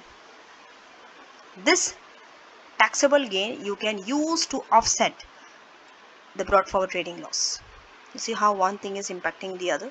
First calculate gain, say they have a gain, then calculate the gain, then set off the capital loss, then talk about the trading loss. It follows the order, one after the other. Now talk about the plant and machinery. There will be a balancing allowance or charges, because you are selling a trade and an asset, you are not selling shares. Okay, you have to calculate that, how much. So the remaining trading loss brought forward, remember now you have a gain of 150, your trading loss is this much, you are utilizing 150 against the gain, you still have this much of loss brought forward. Trading loss brought forward is 75,000. So this you can set off against any balancing charge, this loss. So after the sale, X Limited will cease trading, because you are selling the trade and asset. With the trade you are selling the asset also. So after the sale, X will cease trading, and any unused trading losses then will be wasted, because you are ceasing trading. If you are carrying trading only, you can carry forward. Okay, but remember, even if you are selling trade, still an associate company, X will be an associated of Y in the year ended, but will then be a dormant company in the following year and will no longer be an associate. What about VAT? You have to talk about VAT. You have to talk from all the point of view. Think about balancing charge, think about associate company, think about VAT, think about gain, think about loss. No VAT. There's no VAT on the sale. Assuming that the business, you're transferring the business as a going concern and ZPLC is a VAT registered, if you're assuming it. Unless X has an opted to tax the office building. We'll see when we go through VAT. What is this opted to tax office building? When we go through VAT, you will understand this better. Coming to ZPLC. This is the impact when you're selling assets and shares in Z. Remember, Z is purchasing. So because Z is purchasing asset, now they have to pay stamp duty, land tax. And there is a working, how much they have calculated it on the purchase of office building. And you have to calculate the base cost of the office for the future disposal. So the base cost will be the market value, we'll see. This will be the base cost. This 300,000 is the base cost. Office is currently worth 300. So that would be the base cost of the office for future disposal as at this date, giving a smaller gain on future sale than if S buys the shares in X. Now this will leave aside and we'll go through it later and we'll calculate the others. If Z PLC acquires plant and machinery from X, there's a capital allowance, right, including AIA. So this will be available based on the market value on this date. This will give a higher allowance for Z than if shares in X are purchased. So if you are purchasing shares and if you are purchasing an asset, purchasing an asset will give you a higher allowance because you are getting an AIA on that plant and machinery. Z will not acquire any loss as this remain within X limited. Remember, you are purchasing assets and trade, not shares. So any loss will remain within X only. It will not come to Z. That is the difference. Now we'll calculate the stamp duty land tax 4,500. So you have purchased it for 300. Worth of, you have to go back and check. The worth of office is 300. On this you have to pay stamp duty. Okay. So now 300, there's a slab. First 150, 0, then 100, 2, then 50. So 4,500. Now coming to hive down. B. So by the time you came here, you forgot the requirement of B. No worry, go back and check. Tax implications and benefits of purchaser transferring the trade and assets of X to a newly formed subsidiary. This is now a hive down. Followed by the sale of NISCO to the purchaser. So now let us go through that. Okay, hive down X and Z PLC. So when we are hiving down, it is at no gain, no loss transfer. When you are transferring trade and asset, this time, because it's hive down, no gain, no loss. Number one. And if you see, they are under the same 75% ownership, the NewCo and the AX. The trading loss of this one will be transferred with the trade in the hive down. This is an advantage. And plant and machinery will be transferred at tax written on value. Capital loss brought forward will remain in X only. There will be no land duty tax at the time of transfer, but this will be charged when they leave the group within less than 3 years. So these are some benefits of hive down. And there will be no gain on the sale of shares in NewCo. When you are selling the share, no gain. This SSE will apply as they had been, as the assets of this one has been used for the purpose of trade within the 75% group for at least 12 months up to the date of transfer. You have to write these rules. When it's hive down, why SSE will apply. Coming to Z PLC. So the advantage for Z is what? They will acquire the trading loss. They will get the trading loss along with the trade and the assets. See, this is the advantage of hive down. Earlier you were just selling it to Z. So there you trading loss was not carried forward. Now hive down, it is carried. But if there is a major change in the nature of conduct within 5 years, trading loss will not be, you can't set off the trading losses against the future profit after the change in ownership. Also, Z will acquire a clean company with no latent contingent liability. This is an advantage. Earlier there could be contingent liability, but now it's a clean company. The last subtopic of this lecture is investment in companies. So when you invest in companies, okay, this section looks at the different levels of investment that can be made in either companies and the tax effect. When you're having less than 50%, when you're having greater than 50 but less than 75%, and greater or equal to 75%. Okay, and these are all purchased in UK company. Associated company, it can't be less than 50%. Yes, it could be greater than 50 and greater than 75. Can join VAT group. If you are less than 50%, you can't join the VAT group. Between 50 to 75, yes. More than 75, of course, yes. Group relief, not available for less than 50, not available for between 50 to 75, has to be more than, greater or equal to 75, possible. We'll read note 1. Consortium relief, less than 50, possible under situation 2. Between 50, possible again under situation 2. And if it's greater or equal to 75%, consortium relief not available. Why? Because you're getting group relief. Then gains group, less than 50%, not possible. Between 50 to 75, not possible. Possible under situation 3 if more than 75. Other issues. Losses brought forward can be used. Yes, if less than 50. And if more than 50, possible loss of brought forward losses Okay, that means brought forward losses you can use possible if, okay, so major change in nature or conduct of trade or revival of negligible activities. Stamp duty. Whether you are less than 50, more than 50 or greater than 75, you have to pay 0.5% on share purchases for all the percentages. Okay. Now, so the first one, let us read note 1. First one was for group relief. Remember, it depends on the group structure. Okay. For a new subsidiary, if a new subsidiary has to participate in a group relief, the parent, the direct parent should have 75% interest. Okay.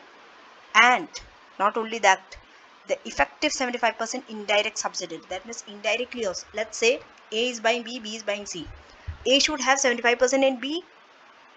Okay. A should also have indirect interest of 75% or greater than 75% in C. So direct interest greater than 75 in B and indirect in C. Okay. 2. Again, so what is 2? Consortium relief, less than 50. Again, depends on the ownership of remaining shares. For a consortium, at least 75% of the shares in the consortium company must be owned by companies, each of whom should own at least 5% stake. If you're having less than 5% stake, you're not eligible for consortium companies. Okay. Remember, it should be owned by companies. An individual cannot, if the stakes are owned by individuals in the consortium company, it will not form a consortium group. Consortium relief will not be available. A company must own a stake in a company. Then only consortium group will form. Third, what is the third? This is for gains group for more than 75. Again, depends on the group structure. If it's a new subsidiary, it has to be 75% subsidiary. Direct. Effective interest, that means indirect interest, has to be greater than 50%. That means A is having B, B is having C. A should have greater than 75, greater or equal to 75% in B, but then A should have greater than 50% in C, because that is indirect subsidiary. Okay. Now, joining a 75% group and leaving a 75% group. So joining and leaving, associated. When you are joining, you are associated for the whole accounting period. When you are leaving, still you are associated for the whole accounting period. Group relief, only possible from the date of joining. You cannot surrender your pre-acquisition losses for 5 years after joining. When you are leaving, your group relief will be seized from the date any arrangements are there that you are going to leave the group, from the date of actual sale to the date of actual sale. Capital losses. Pre-acquisition, before joining the group, any capital loss, you cannot surrender it to the group. Okay. And when you are leaving, again there is no relief against the group gains for capital losses released after leaving the group. Any capital loss you incurred after leaving the group, no relief. Degrouping charge, not applicable when you are joining the group, but applicable when you are leaving the group. Okay. Not just leaving the group, you are leaving the group still owning that asset that you have received via no gain no loss transfer within 6 years from the other group members, and this degrouping charge will be added to the sale proceed of the parent company. Okay, parent company share proceed, this degrouping gain will be added, and you might get shareholder, the substantial shareholding exemption, SSE may be available. Next, VAT. No VAT on share sales or purchase. You can join a VAT group, but it's optional when you're joining a group. But when you're leaving, there is no VAT on share sales or purchases. You can leave the VAT group unless the parent company still owns greater than 50%. Stamp duty levied. Purchaser has to pay the 0.5%. For vendor, there is no stamp duty. Stamp duty group transfer. When you're transferring the property between the 75% group member, you are exempt from stamp taxes. But when you're leaving the group, still owning the asset that has been transferred to you by another group member within last 3 years, you have to pay the stamp taxes. Okay.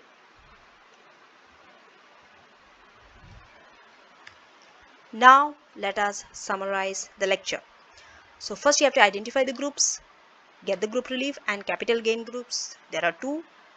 There could be more than one group relief or more than one capital gain group. We have done questions. Get the group relief losses, and consortia is another one. Then asset transfer and reliefs. Pre-entry losses, you have to take care of it. Degrouping charges, how to calculate and when it is applicable, and intangible asset, there are separate rules for it. Reliefs, matching the gain and losses and rolled over relief for capital gains group. Do not confuse capital gain group, consortia and group relief. They are separate, 3 separate groups. Okay. Thank you for watching, and I shall see you in the next lecture, that is still under corporation tax. So corporation tax in total has 6 lectures under it. And do not forget to subscribe to my channel if you haven't subscribed. Do watch my previous lecture on income tax, IHT, CTT, and now corporation tax. So very soon we just have 2 more lectures remaining to finish the corporation tax. After that we'll be moving on to VAT. And then finally we'll be ending this lecture with ethics. Now you can purchase all this ATX PDF slides from me. All you have to do is email me at accasabiakta@gmail.com. Thank you for watching and take care.